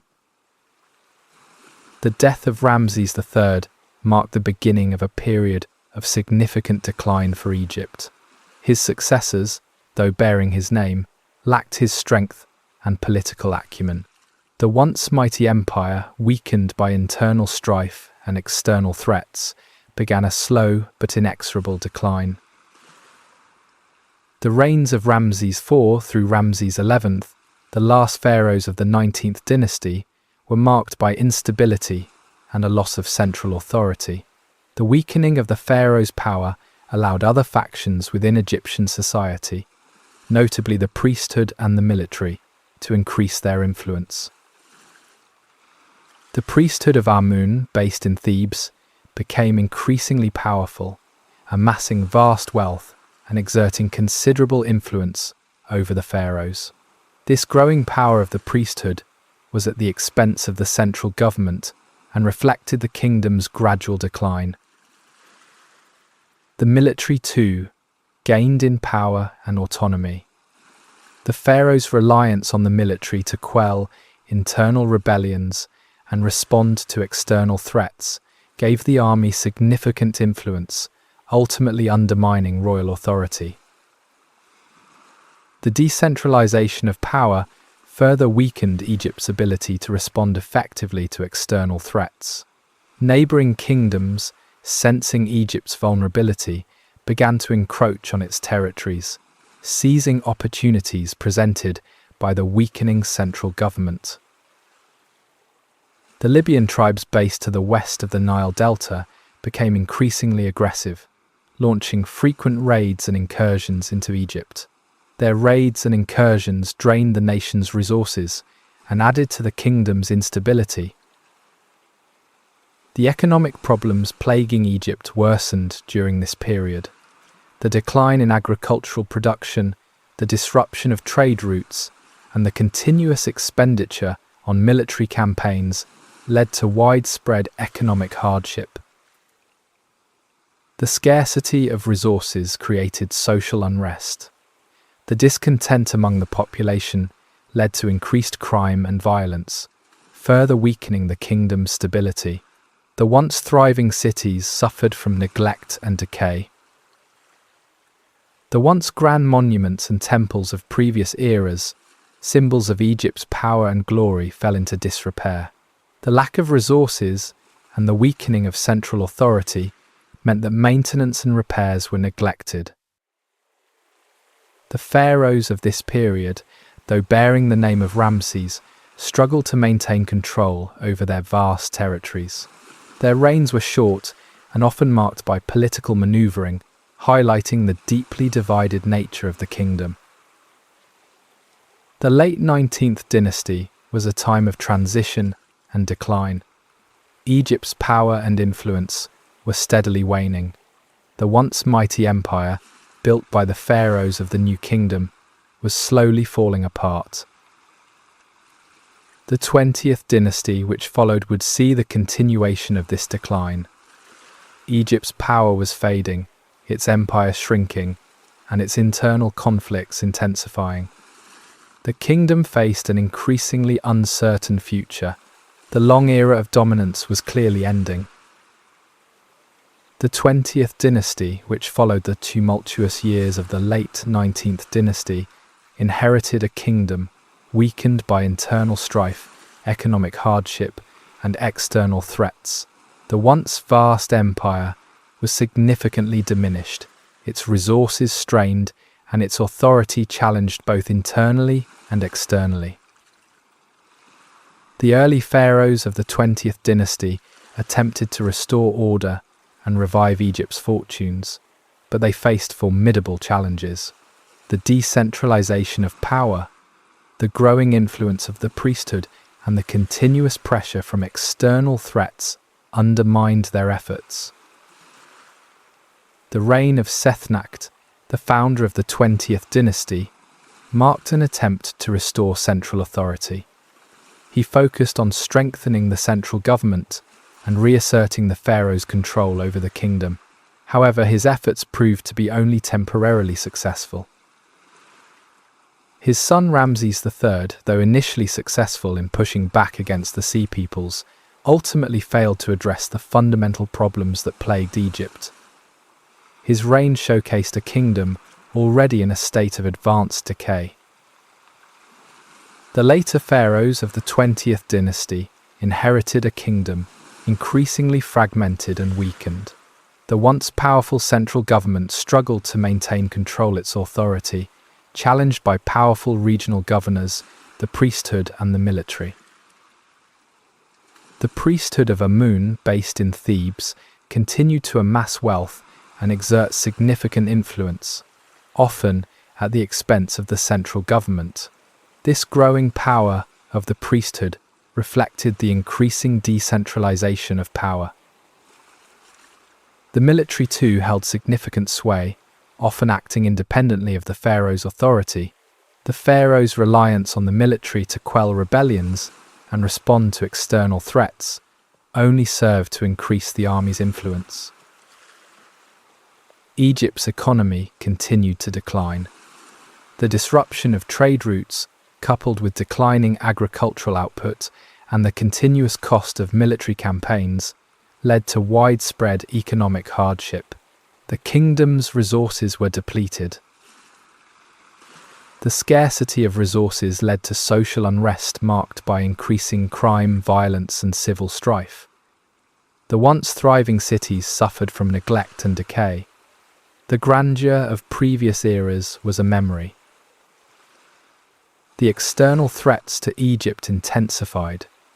The Libyan tribes to the west and various groups in the Near East continued to encroach upon Egypt's territories. The once mighty empire was shrinking. The pharaohs of the 20th dynasty struggled to maintain control over their increasingly fractured kingdom. Their reigns were often short and marked by political maneuvering, reflecting the instability and lack of unity that plagued the nation. The decline of the new kingdom continued during the 20th dynasty. The once powerful empire was fading, its resources depleted, its authority challenged, and its internal conflicts intensifying. The kingdom was entering a new era marked by instability and uncertainty. The age of the great pharaohs was clearly over. The reign of Ramses XI, the last pharaoh of the 20th dynasty, marked the definitive end of the new kingdom. His reign witnessed the final stages of the kingdom's decline, a process of disintegration that had been underway for several generations. The once mighty empire was now a shadow of its former self. Ramses XI inherited a kingdom already deeply fractured. The central government's authority had been eroded by the growing power of the priesthood of Amun in Thebes and by the increasing autonomy of the military. Regional governors exerted considerable influence, often acting independently of the pharaoh. The economic situation was dire. Years of declining agricultural output, disrupted trade routes, and the continuous costs of military campaigns had depleted Egypt's resources. Widespread poverty and social unrest plagued the kingdom. The scarcity of resources exacerbated existing social tensions. Crime and violence increased, undermining social order. The once thriving cities fell into decay, their once grand buildings crumbling into ruin. Egypt's once formidable military was no longer capable of effectively defending the kingdom's borders. The army, weakened by internal divisions and a lack of resources, struggled to respond effectively to external threats. The Libyan tribes based to the west of the Nile Delta continued their incursions into Egypt, taking advantage of the kingdom's weakened state.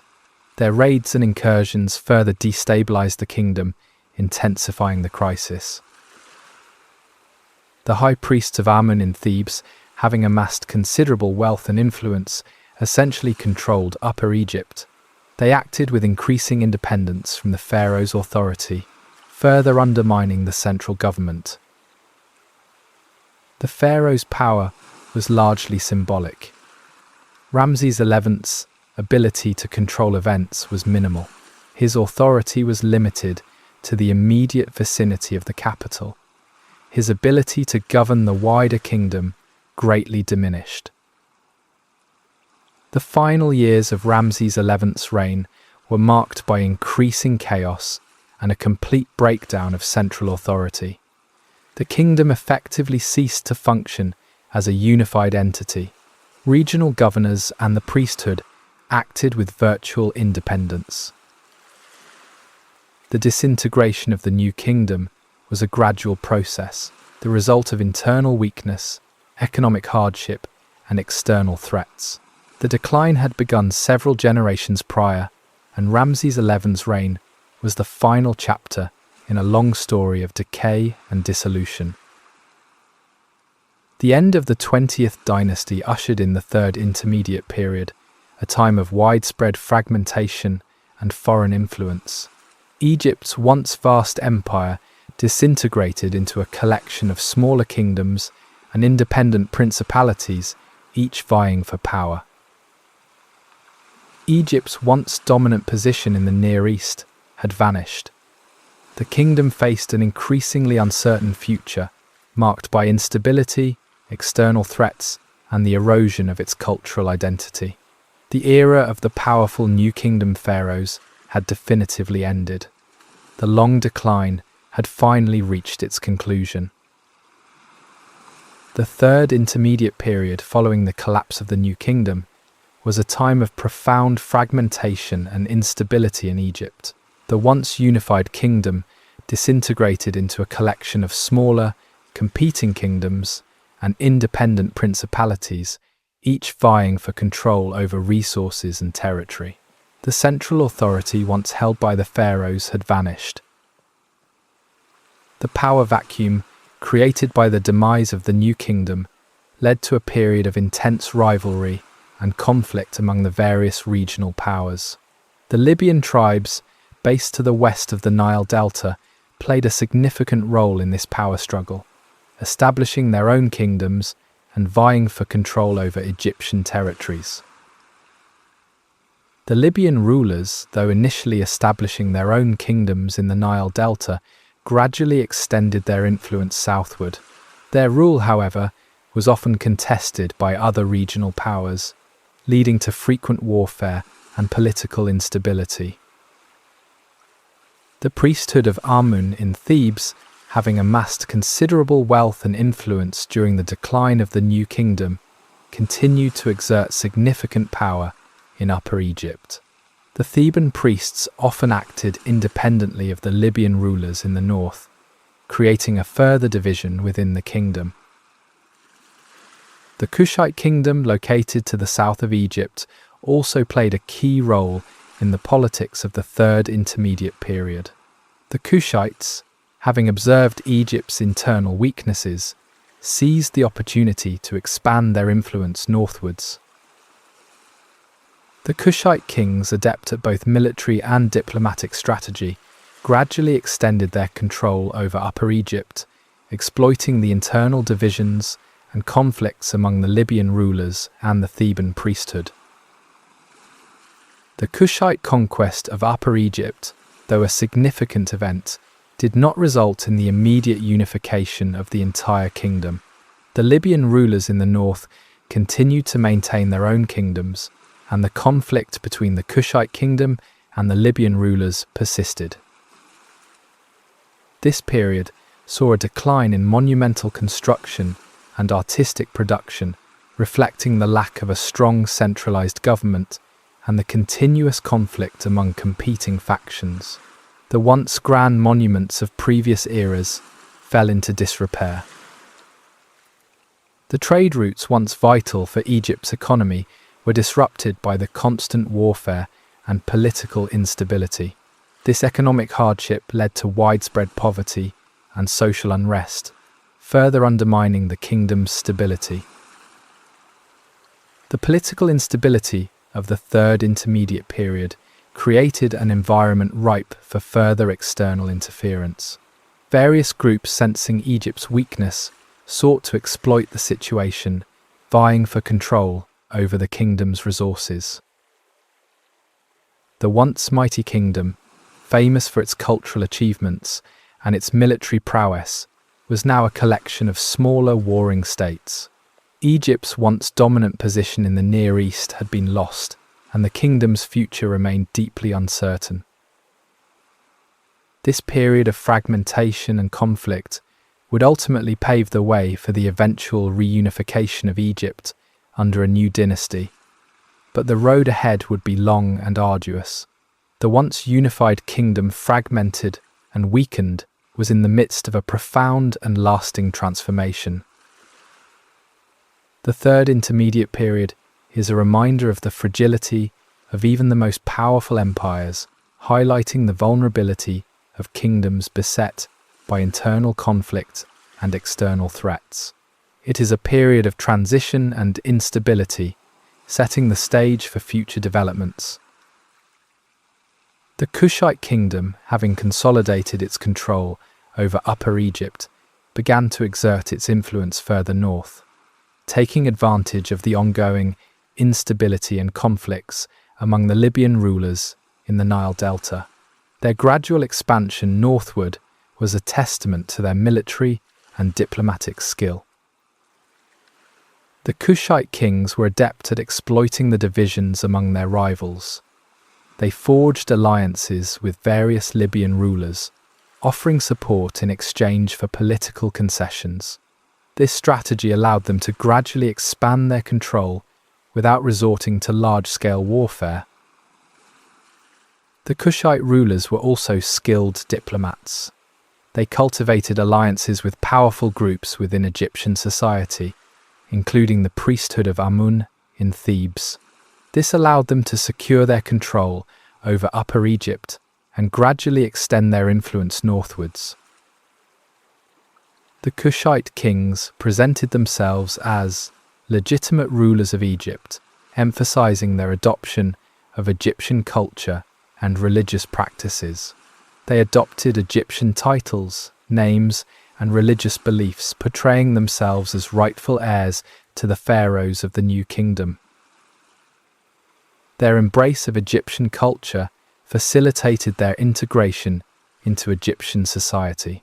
The Kushite rulers presented their rule not as foreign conquest, but as a restoration of the old order, thereby facilitating their acceptance by the populace.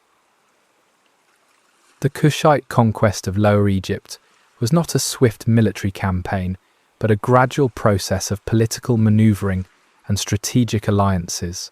The Kushite kings patiently consolidated their power, gradually extending their control northward. Once Lower Egypt fell under Kushite control, the entire kingdom was united under a single ruler for the first time since the end of the New Kingdom. This reunification marked the start of the 25th dynasty, a period of relative stability and cultural flourishing. The Kushite pharaohs, ruling from their capital in Napata, oversaw a period of renewed prosperity.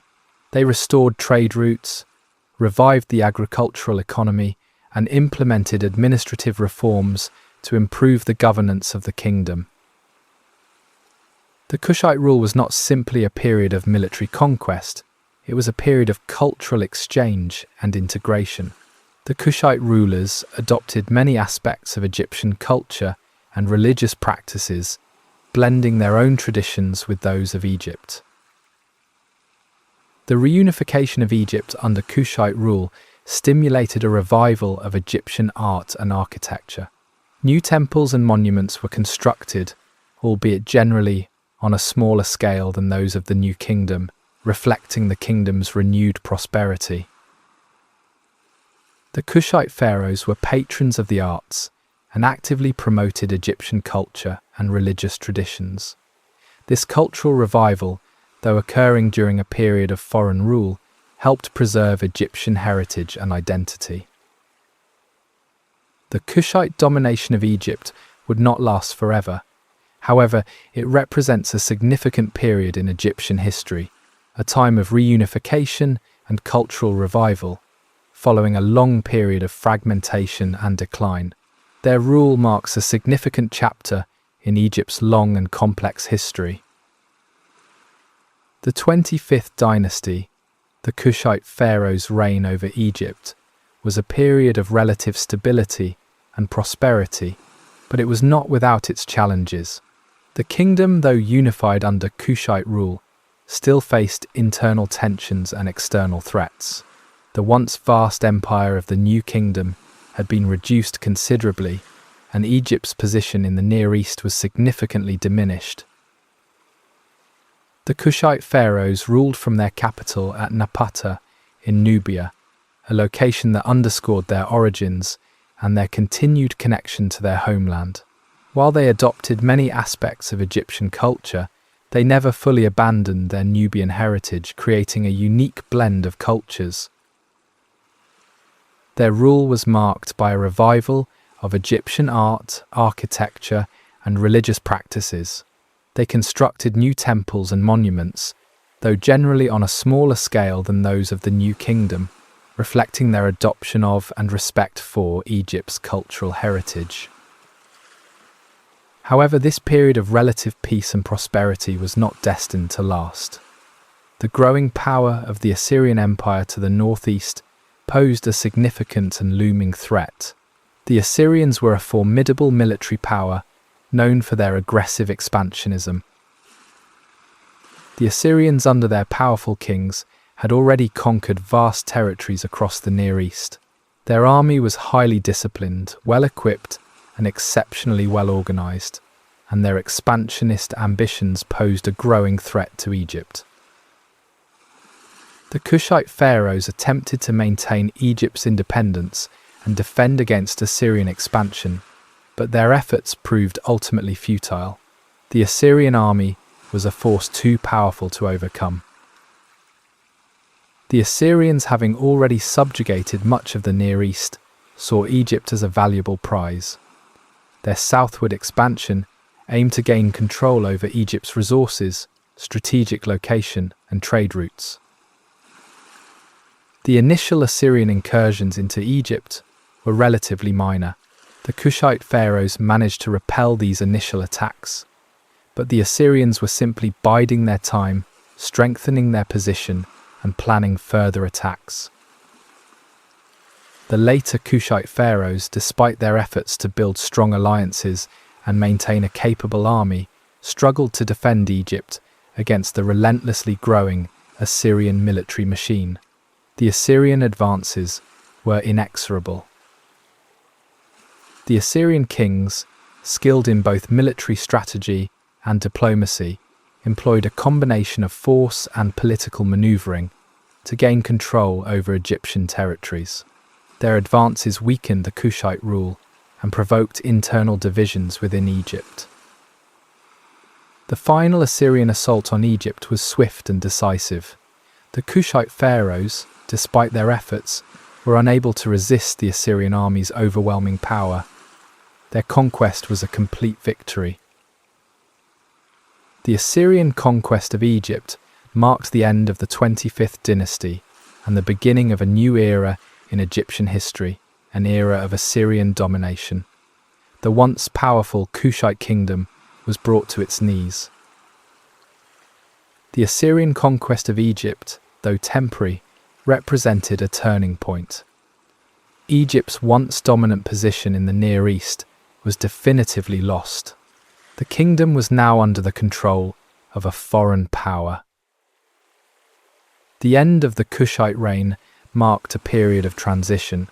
The Assyrian domination would be short-lived, but it fundamentally altered the political and cultural landscape of Egypt, setting the stage for future developments and paving the way for new challenges. The Assyrian conquest was a decisive moment, marking the end of an era. The Assyrian conquest of Egypt, though swift and decisive, proved to be relatively short-lived. The Assyrians, though a formidable military power, lacked the administrative capacity and the resources to effectively govern such a vast and diverse territory as Egypt. Their control was largely confined to the major population centres and vital trade routes.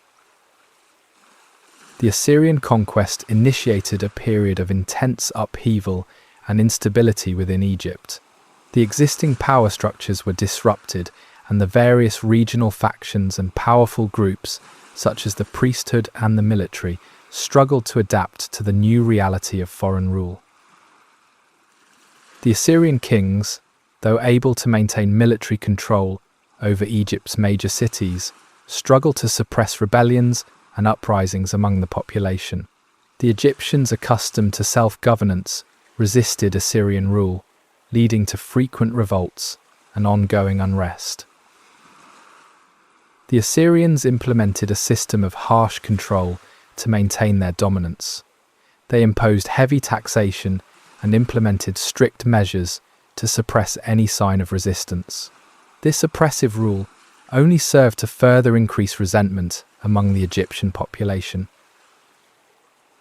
The Assyrian administration, lacking a deep understanding of Egyptian culture and society, struggled to manage the complexities of governing such a vast and diverse territory.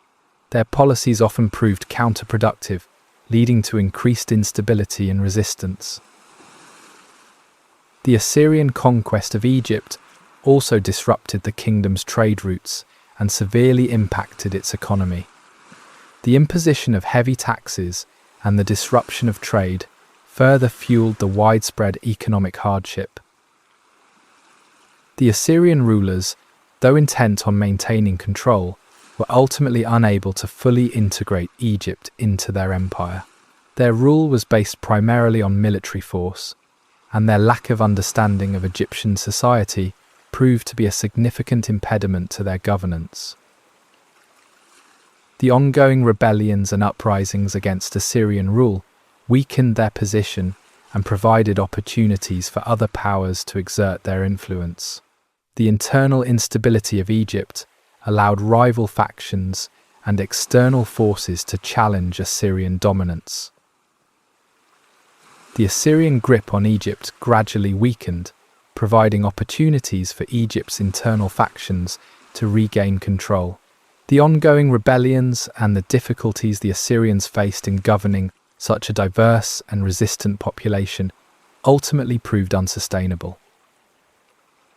The weakening of Assyrian control over Egypt paved the way for the rise of a new power, the Saite dynasty.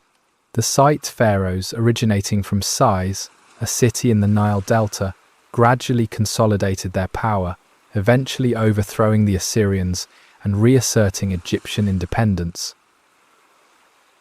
The Assyrian retreat from Egypt marked the end of a brief period of foreign domination and the beginning of a new era in Egyptian history, one characterized by renewed Egyptian self-rule and the restoration of its cultural heritage. The Assyrian interlude proved to be a transitional phase. The Assyrian rule over Egypt, despite its initial success, failed to establish a lasting presence. Their conquest only temporarily interrupted the long and complex story of Egypt's history, ultimately paving the way for the rise of the Saite dynasty and the eventual return of Egyptian independence. The Assyrian interlude was ultimately short-lived. The Site dynasty, originating from Sais in the Nile Delta, marked a significant turning point in Egyptian history. Following the relatively short-lived Assyrian domination, the Saite pharaohs reasserted Egyptian independence and ushered in a period of renewed prosperity and cultural flourishing, often referred to as the Late Period. The Site pharaohs, unlike their Kushite predecessors, were firmly rooted in Egyptian culture and traditions.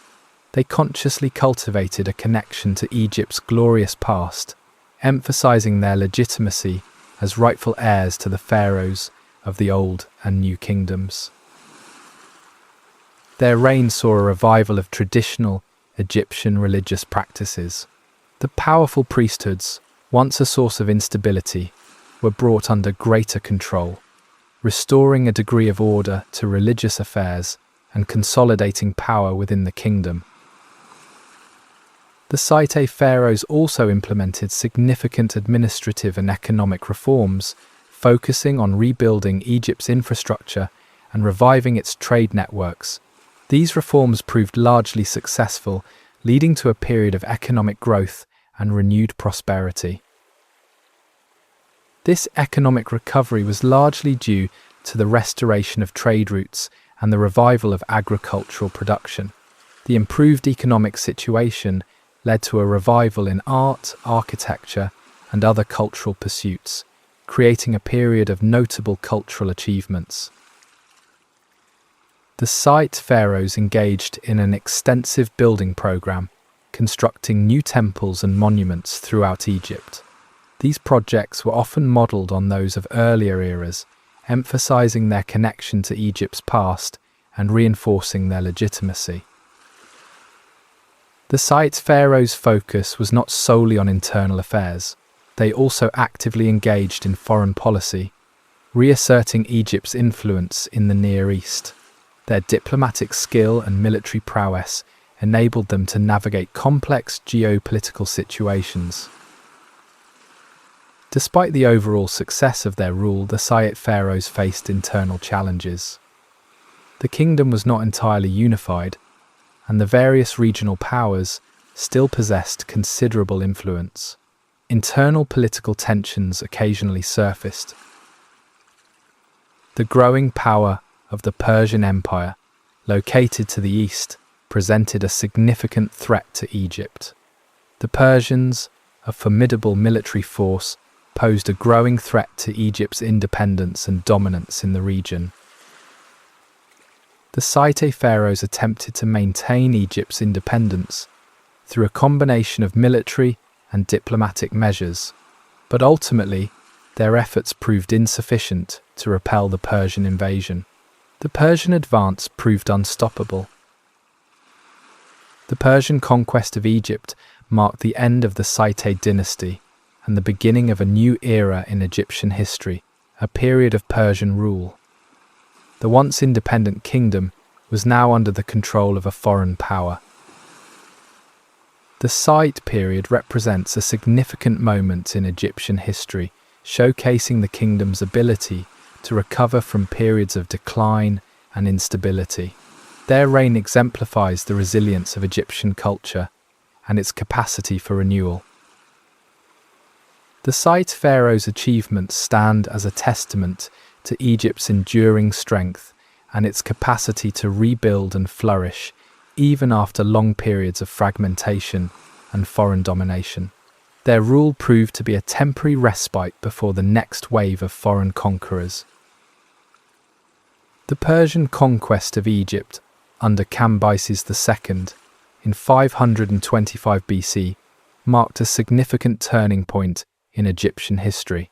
The once independent kingdom, after a period of renewed prosperity under the Saite dynasty, was now under the control of a foreign power, initiating a period of Persian rule that would last for over a century. The Persian conquest was not a simple military victory. It was the culmination of a long process of political maneuvering and shifting alliances. The Persians, under their ambitious kings, had gradually expanded their empire, exerting their influence over various kingdoms in the Near East. The Persians, having already conquered much of the Near East, viewed Egypt as a valuable prize.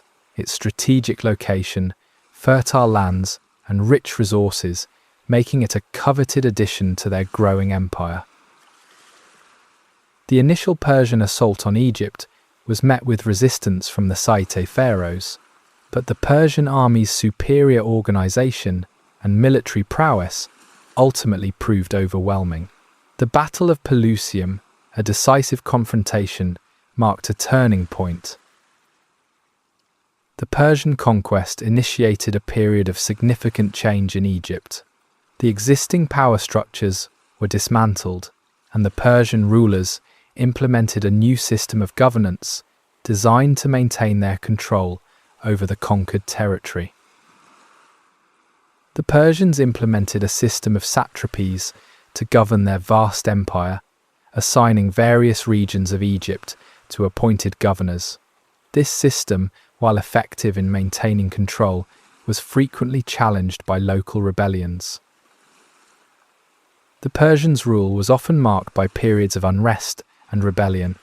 The Egyptians, fiercely proud of their independence and cultural heritage, resisted Persian domination, leading to frequent uprisings and attempts to reclaim self-governance. The Persian rulers, though successful in maintaining military control, struggled to fully integrate Egypt into their empire. Their lack of understanding of Egyptian culture and society hampered their attempts to govern the conquered territories effectively. Despite their efforts to assert control, the Persians were unable to completely suppress Egyptian culture and traditions. Egyptian religious practices, artistic styles, and social customs persisted, highlighting the resilience of Egyptian identity. The Persian rulers, recognizing the strength of Egyptian culture and its enduring influence, attempted to co-opt it for their own purposes, selectively incorporating aspects of Egyptian traditions and religious practices into their pained governance. The Persian period in Egypt's history, though marked by foreign rule, was not devoid of cultural achievement. A blend of Persian and Egyptian artistic styles emerged, leading to a unique hybrid culture. This blending of traditions is a remarkable aspect of the era. The long period of Persian rule in Egypt, though ultimately ending with the rise of Alexander the Great, left a lasting impact on Egyptian society and culture. The encounter with Persian culture influenced Egypt's artistic styles, religious practices, and administrative structures. The Persian legacy is indelible. The Persian conquest of Egypt marked a significant chapter in the kingdom's history. A period of foreign rule that, despite its challenges, influenced Egypt's culture and prepared the stage for future developments. The Persian period was a significant period of transition. The Persian Empire, though vast and powerful, ultimately proved incapable of maintaining its control over Egypt indefinitely. Internal rebellions, coupled with external threats, gradually weakened the Persian grip on the kingdom, creating an environment ripe for a new power to emerge. The Persian system of governance, though effective in maintaining military control over key population centers and strategic locations, proved less successful in managing the complexities of governing such a large and culturally distinct territory as Egypt. The imposition of heavy taxes and the disruption of traditional Egyptian systems of governance fueled resentment and unrest amongst the population. Frequent rebellions and uprisings challenged the authority of the Persian satraps. The Persians' attempts to integrate Egyptian culture and traditions into their system of governance met with resistance. The Egyptians, fiercely proud of their heritage and accustomed to self-rule, refused to be easily assimilated into the Persian Empire. The weakening of Persian rule in Egypt created opportunities for rival factions within Egyptian society to assert their influence. The priesthood, the military, and various regional powers sought to increase their power. The internal conflicts and power struggles among these various factions further undermined the Persian authority, weakening their ability to maintain control over Egypt and creating a climate of instability. The Persian Empire itself faced growing internal pressures and external threats. The vast distances between its various territories and the challenges of governing such a large and diverse population placed considerable strain on the empire's resources. The weakening of the Persian Empire created an opportunity for a new power to emerge. Alexander, the great king of Macedon, a formidable military leader, saw the opportunity to expand his empire into the Near East, including Egypt. Alexander's military campaigns were swift and decisive. His army, highly disciplined and well-equipped, swept through the Near East, easily overcoming the weakened Persian forces. The speed and efficiency of his conquests were remarkable. Alexander's conquest of Egypt was relatively bloodless. The Egyptians, weary of Persian rule and yearning for stability, largely welcomed his arrival. His conquest represented a significant turning point in Egyptian history. Alexander's conquest of Egypt marked the end of the Persian domination and ushered in a new era in Egyptian history, the Hellenistic period. The once mighty Persian Empire was defeated, and a new power based in the distant west was now in control of Egypt. Alexander's arrival in Egypt was met with a mixture of hope and anticipation. The Egyptians welcomed the change, eager to end the long period of Persian rule, and hoping that Alexander would bring a degree of stability and prosperity to the kingdom. The arrival of Alexander the Great marked a significant change in Egypt's history. It marked the end of Persian dominance and paved the way for a new phase of cultural exchange and political reorganization. The Hellenistic period was just beginning. Alexander the Great's conquest of Egypt in 332 BC marked the beginning of the Hellenistic period, a time of significant cultural exchange and political transformation. His arrival was met with relatively little resistance. The Egyptians, weary of Persian rule, largely welcomed the change, hoping for a more stable and prosperous future. Alexander, recognizing the importance of Egypt's strategic location and its rich resources, treated the conquered territory with a degree of respect. He avoided harsh measures of subjugation, instead aiming to integrate Egypt into his growing empire peacefully. He visited the major religious sites, making a point of showing deference to Egyptian traditions and beliefs. This gesture of respect toward Egyptian customs earned him considerable goodwill amongst the population. Alexander founded the city of Alexandria, strategically located on the Mediterranean coast, as a new center of power and commerce. This new city would become a major hub of trade and cultural exchange, quickly developing into a center of Hellenistic influence.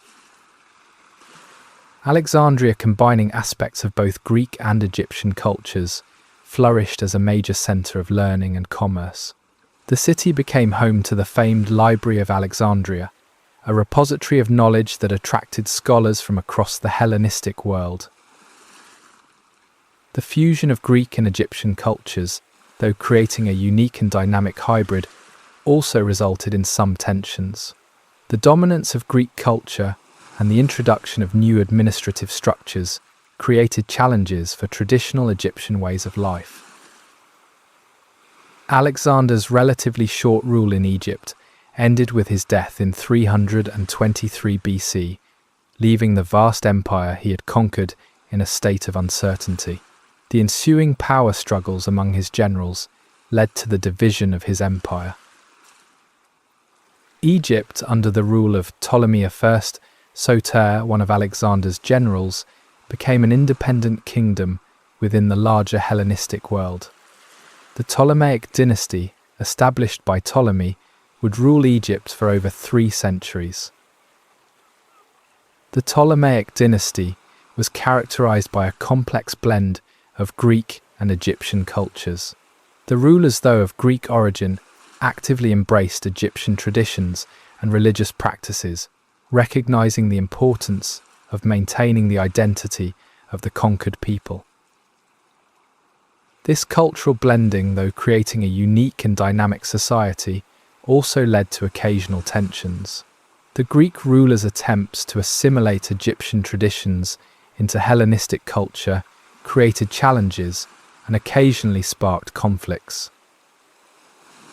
The Ptolemaic rulers engaged in ambitious building projects, constructing new temples and monuments, often blending Greek architectural styles with traditional Egyptian designs. These constructions reflected the fusion of cultures. Alexandria, under Ptolemaic rule, flourished as a major center of learning, commerce, and cultural exchange. The city's famous Library of Alexandria continued to attract scholars from around the Hellenistic world, fostering a vibrant intellectual environment. The Ptolemaic period in Egyptian history is characterized by a unique and dynamic cultural synthesis. The fusion of Greek and Egyptian cultures resulted in a hybrid society that, while impressive, was never completely stable. The blend of cultures is a fascinating aspect of this era. The Ptolemaic dynasty, however, would ultimately prove incapable of preserving Egypt's independence. The rise of the Roman Empire, a newly emerging power in the West, would ultimately lead to the conquest of Egypt, marking the end of Ptolemaic rule and the beginning of a new era in Egyptian history. The Ptolemaic dynasty, ruling Egypt for over 3 centuries, oversaw a period of significant cultural exchange and political stability, but also faced persistent internal and external challenges. The fusion of Greek and Egyptian cultures created a unique hybrid society, but also resulted in underlying tensions that would eventually contribute to the dynasty's downfall. The Ptolemaic rulers, though of Greek origin, recognized the importance of integrating themselves into Egyptian society. They adopted many aspects of Egyptian culture and religious practices, presenting themselves as legitimate successors to the pharaohs of the past. They were keen to avoid alienating the populace. This policy of cultural integration helped maintain a degree of stability and prevented widespread rebellion. The Ptolemaic rulers skillfully balanced their Greek heritage with the traditions of Egypt, creating a unique hybrid culture. Alexandria, founded by Alexander the Great, flourished as a major center of trade and culture under Ptolemaic rule. The city attracted scholars, merchants, and artists from across the Hellenistic world, fostering a vibrant and cosmopolitan environment. The Library of Alexandria, established during this era, became a repository of knowledge, attracting scholars from across the Mediterranean and beyond. The library's vast collection of scrolls represented a significant accumulation of learning. The Ptolemaic dynasty's economic policies focused on maintaining Egypt's agricultural productivity and its trade networks. The kingdom's fertile lands remained a major source of wealth, supplying grain and other resources to the wider Hellenistic world. Trade flourished. However, the Ptolemaic kingdom faced significant internal challenges. Succession crises and power struggles among rival factions within the royal family were common, undermining the stability of the dynasty and creating internal conflict. The rivalry amongst the royal family weakened the central government's ability to respond effectively to external threats. The ongoing conflicts within the Ptolemaic dynasty's ruling elite hampered the kingdom's stability. The growing power of the Roman Republic in the West posed a major threat to Ptolemaic Egypt. The Romans, a formidable military power, had gradually expanded their influence throughout the Mediterranean, posing an increasing threat. The Ptolemaic rulers attempted to maintain Egypt's independence through a combination of military alliances and diplomatic maneuvers, but the Roman Republic's growing strength proved difficult to counter. Their efforts were ultimately futile. The final confrontation between the Ptolemaic kingdom and the Roman Republic involved Cleopatra VII, the last active ruler of the Ptolemaic dynasty. Cleopatra, a shrewd and intelligent ruler, skillfully navigated the complex political landscape of the Hellenistic world. Cleopatra's alliances with Roman leaders proved to be a strategic attempt to secure Egypt's independence, but her efforts ultimately failed to prevent the Roman conquest. The might of Rome proved overwhelming. The Roman conquest of Egypt marked the end of the Ptolemaic dynasty and the beginning of a new era in Egyptian history, one of Roman rule. Cleopatra's death signified the end of an era and the final chapter of the Ptolemaic dynasty. The once independent kingdom was now under Roman control. The Roman conquest of Egypt in 30 BC, following the defeat and death of Cleopatra VII, marked a profound turning point in Egyptian history. The once independent kingdom, ruled for centuries by its own pharaohs, was now a province within the vast Roman Empire. A new era had begun. The Roman conquest was not met with widespread resistance.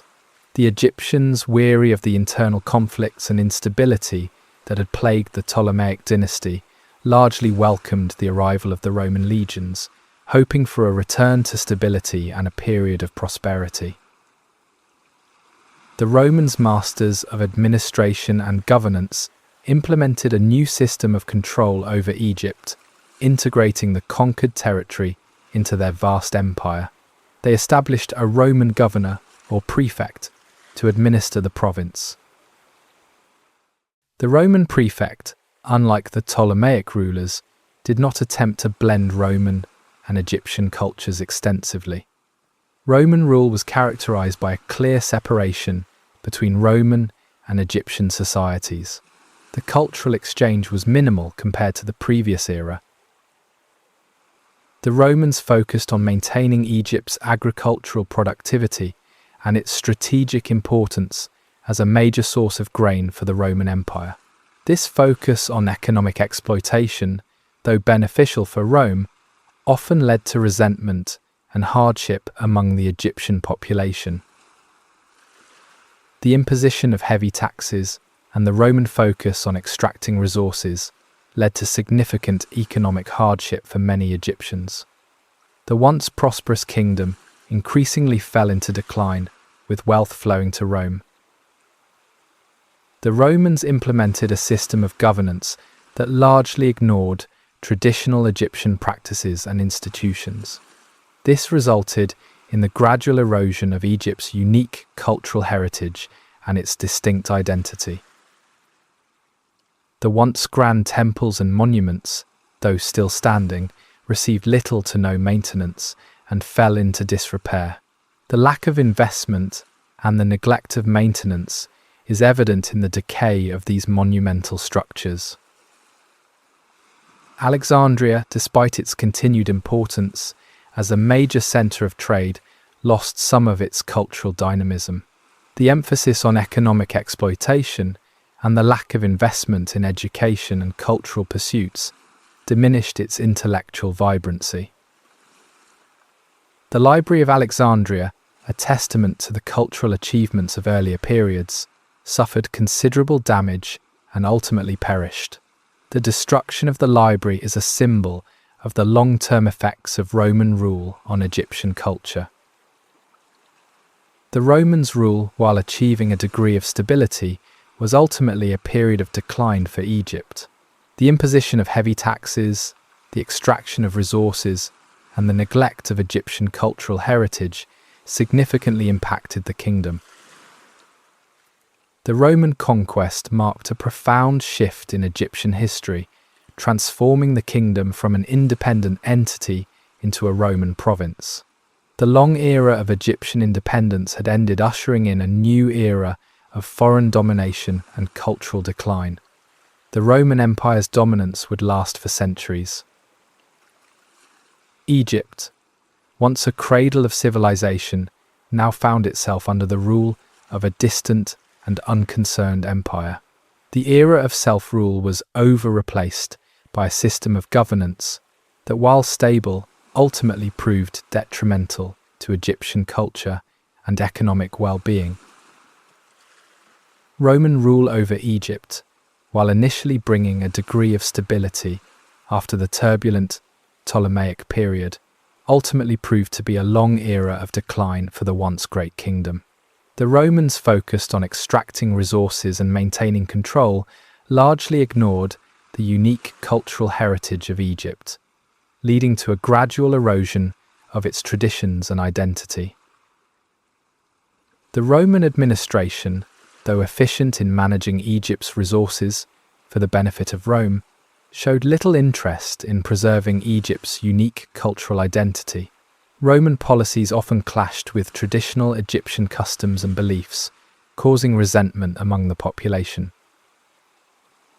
The imposition of heavy taxes and the Roman focus on extracting resources for the benefit of Rome led to widespread economic hardship among the Egyptian population. The once prosperous kingdom gradually declined under the weight of Roman exploitation. The once grand temples and monuments of previous eras, though still standing, fell into disrepair due to a lack of Roman investment and maintenance. The neglect of these structures reflects the indifference of Roman authorities to Egypt's cultural heritage. Alexandria, though maintaining its importance as a major trade hub, lost much of its cultural dynamism. The Roman emphasis on economic exploitation and the lack of investment in education and the arts significantly reduced the city's intellectual vibrancy. The Roman focus on extracting resources and maintaining order often came at the expense of the Egyptian population. The Romans' lack of understanding of Egyptian society and its unique cultural heritage led to policies that were often counterproductive and caused widespread resentment. The Roman Empire's dominance over Egypt lasted for centuries, but it was ultimately a period of decline for the once great kingdom. The Roman administration focused primarily on maintaining control and exploiting Egypt's resources, failed to foster a thriving Egyptian society. Despite the Roman imposition of their language and culture, the Egyptians never completely lost their distinct identity. Traditional beliefs and customs persisted, although often in a modified or underground form. This cultural persistence is notable. The spread of Christianity within the Roman Empire also impacted Egypt. Christianity, initially a persecuted religion, gradually gained popularity and eventually becoming the dominant religion in Egypt. The conversion to Christianity involved a significant transformation of Egyptian society and its religious practices. The rise of Christianity, while leading to a decline in the worship of traditional Egyptian gods, did not entirely eradicate ancient Egyptian beliefs. Aspects of traditional Egyptian practices and cosmology persisted, albeit subtly, and integrated with Christian theology. The Roman administration, despite its attempts to consolidate its power, faced occasional rebellions and uprisings. The Egyptians, despite being under Roman rule, never fully submitted to Roman authority, occasionally resisting Roman control and occasionally pushing back against the empire. As the Roman Empire itself weakened and faced internal conflicts, its control over Egypt also began to diminish. This decline in Roman power created new opportunities for rival powers to exert their influence in Egypt, leading to further instability. The Roman period in Egyptian history is characterized by a gradual decline and a diminishing of the kingdom's cultural heritage. Though a period of relative stability, it ultimately proved detrimental to Egypt's autonomy, economic prosperity, and its cultural distinctiveness. The once great kingdom gradually faded under Roman rule. The decline of the Roman Empire, marked by internal strife and external pressures, significantly impacted its control over Egypt. The once firm grip of Roman authority weakened, creating opportunities for other powers to exert their influence and leading to a period of increased instability in the once stable province.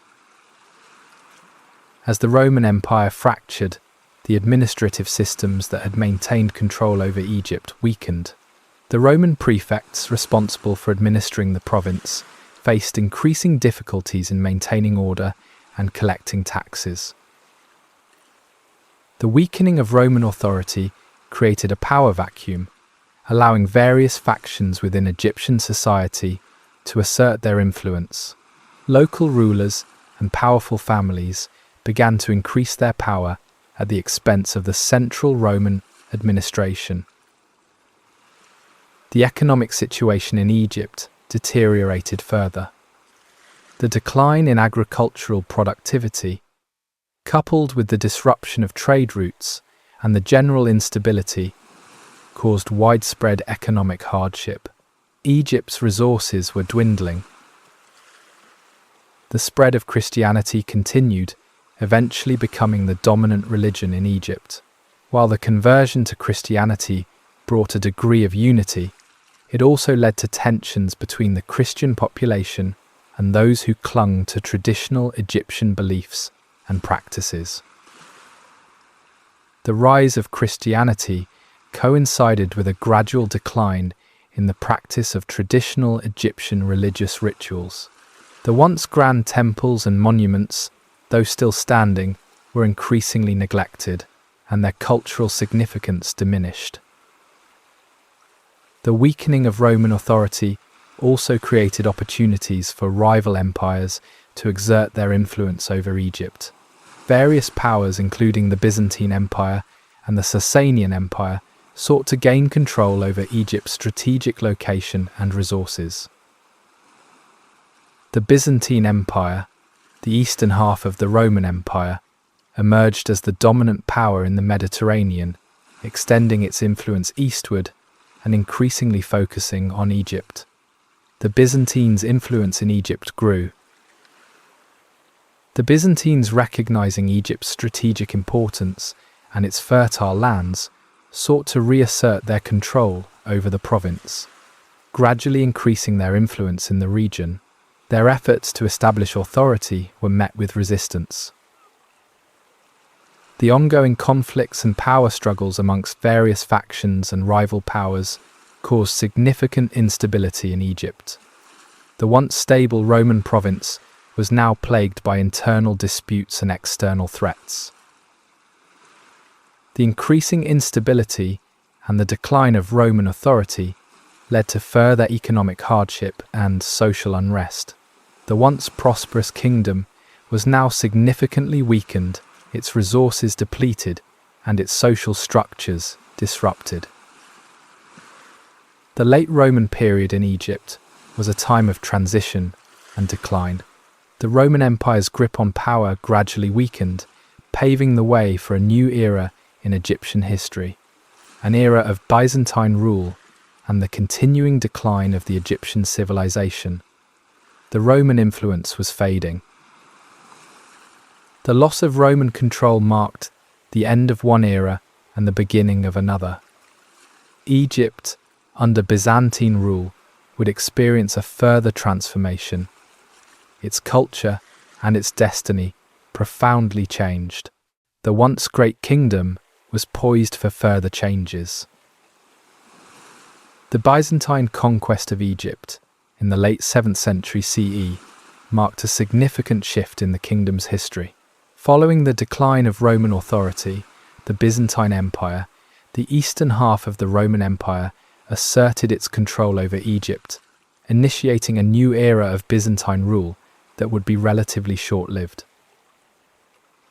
The Byzantine conquest was not a simple military takeover, but a gradual process of consolidating power.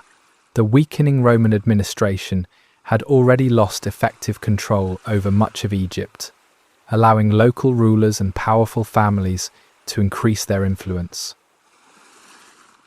The Byzantines, aiming to reassert control over Egypt's vital resources and strategic location, gradually expanded their influence, often facing resistance from local rulers and powerful families who had grown accustomed to autonomy.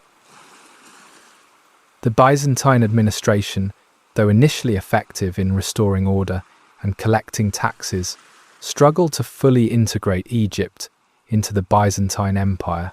The cultural differences and the inherent resistance to foreign rule led to ongoing tensions and conflicts.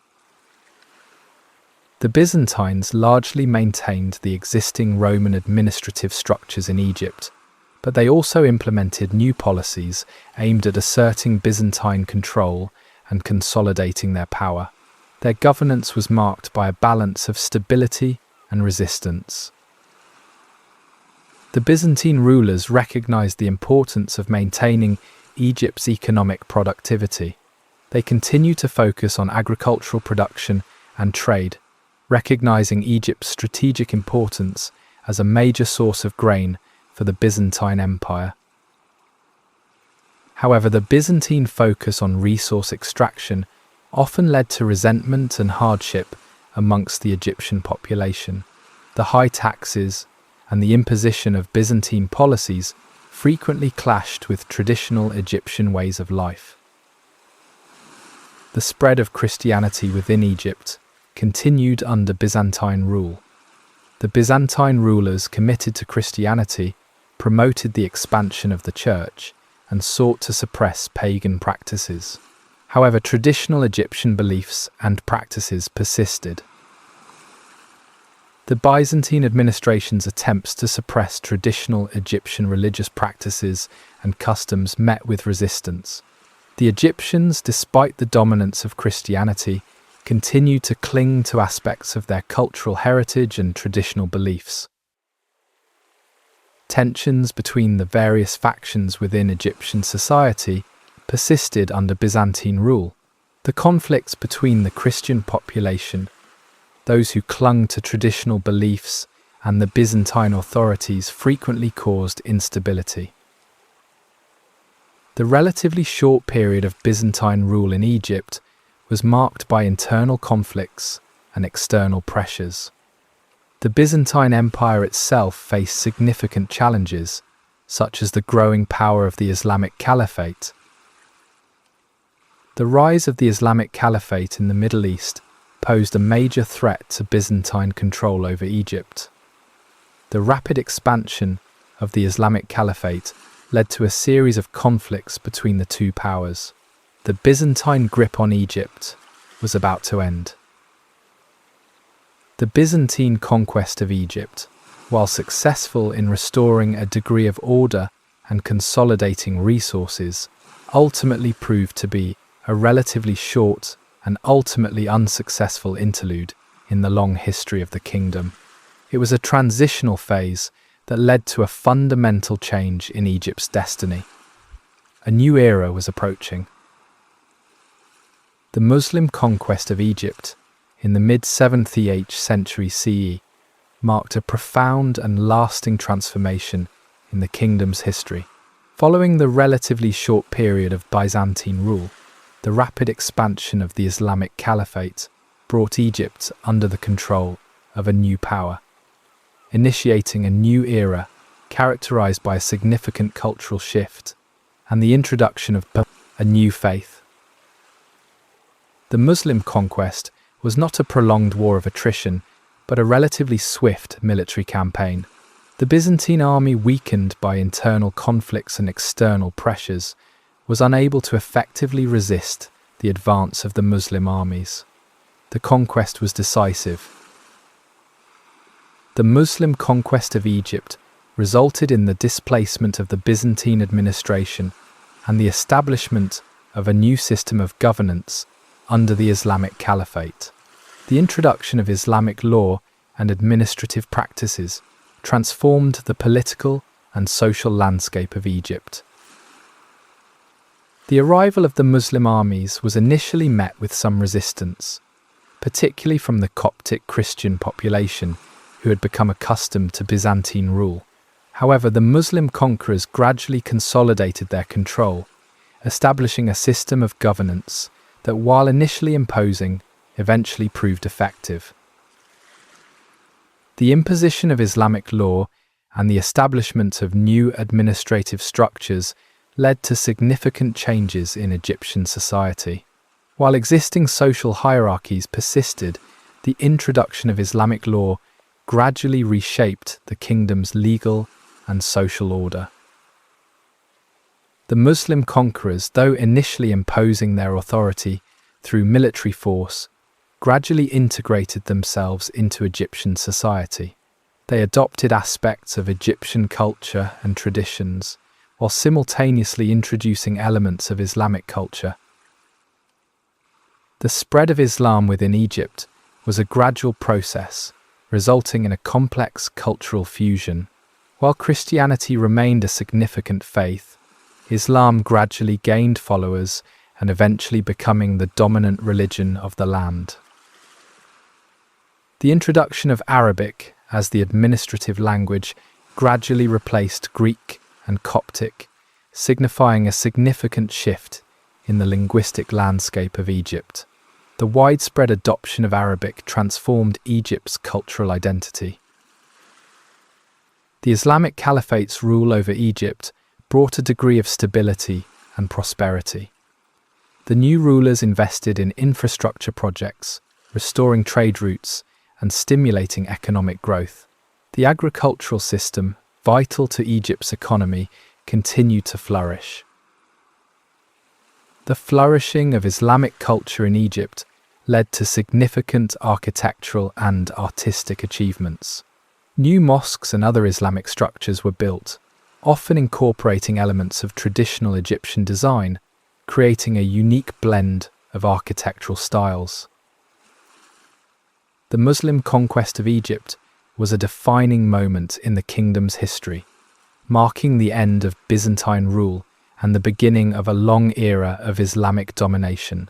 This change signified a fundamental transformation in Egypt's culture, religion, and identity. The introduction of Islamic culture and the spread of the Islamic faith profoundly reshaped Egyptian society, creating a hybrid culture that blended aspects of both traditional Egyptian practices and Islamic traditions. This cultural fusion proved to be lasting. The Muslim conquest is a critical chapter in Egypt's long and complex history, signifying a significant turning point and leading to a new era of cultural exchange and transformation. The Islamic era had begun initiating a profound change in the destiny of Egypt. The Islamic era in Egypt, following the Muslim conquest in the mid-17th century CE, was a long and transformative period marked by a gradual but profound blending of Islamic and Egyptian cultures. While the initial conquest brought significant changes, the subsequent centuries saw a complex interplay of cultural exchange and adaptation. The early Islamic period in Egypt saw the establishment of new administrative structures and the introduction of Islamic law, which gradually reshaped the kingdom's legal and social order. Existing hierarchies and social customs were modified, adapting to the new reality of Islamic rule. The spread of Islam was not a swift and complete conversion, but a gradual process of assimilation and integration. While Christianity remained a significant faith within Egyptian society, Islam gradually gained adherents, eventually becoming the dominant religion of the land.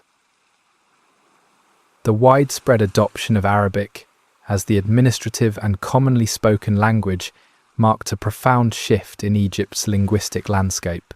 The once dominant Greek and Coptic languages gradually declined, replaced by Arabic, which became the unifying language of the region. The flourishing of Islamic culture in Egypt led to a period of notable architectural and artistic achievements. New mosques and other Islamic structures were built throughout the country, often incorporating traditional Egyptian designs, resulting in a unique blend of architectural styles. This unique blend of architectural styles is exemplified by the construction of mosques, which often incorporated traditional Egyptian techniques and materials. The fusion of cultures is visible in the architectural achievements of this era.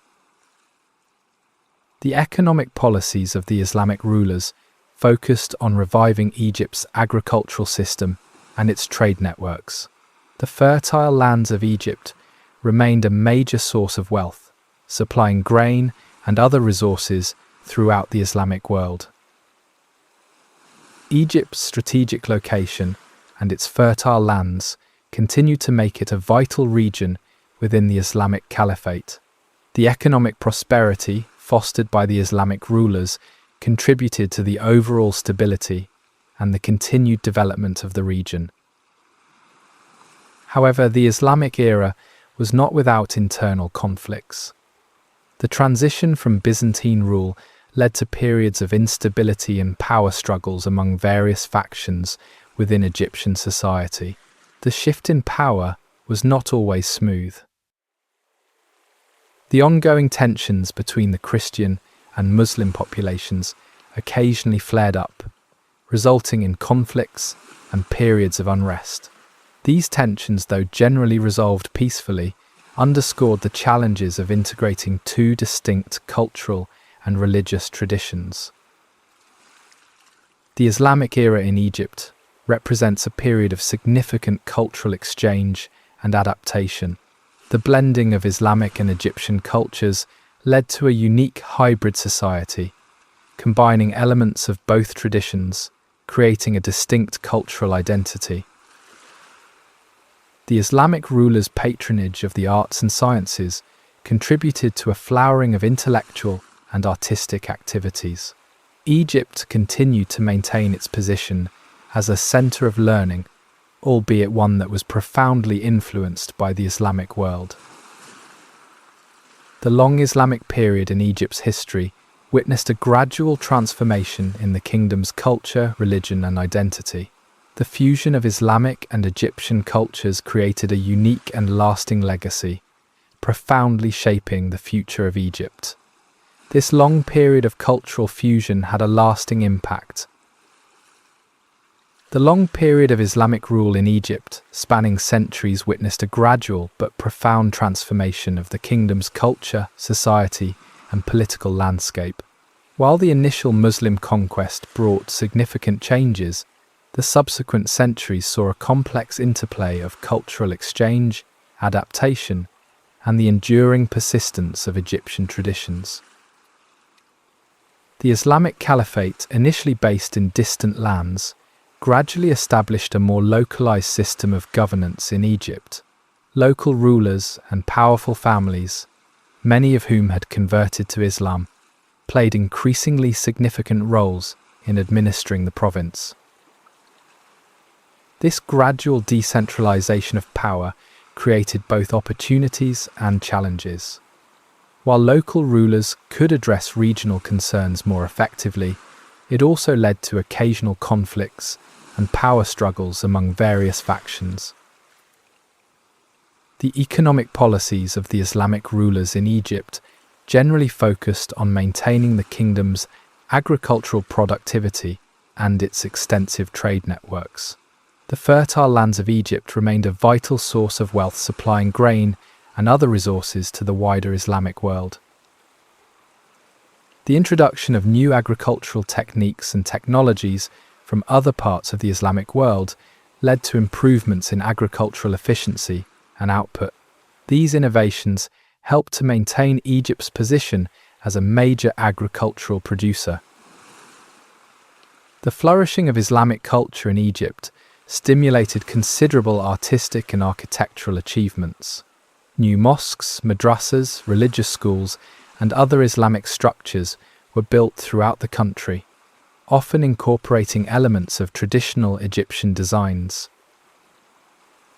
The construction of these structures employed skilled artisans and workers, supporting economic growth and reflecting the integration of Islamic and Egyptian cultural traditions.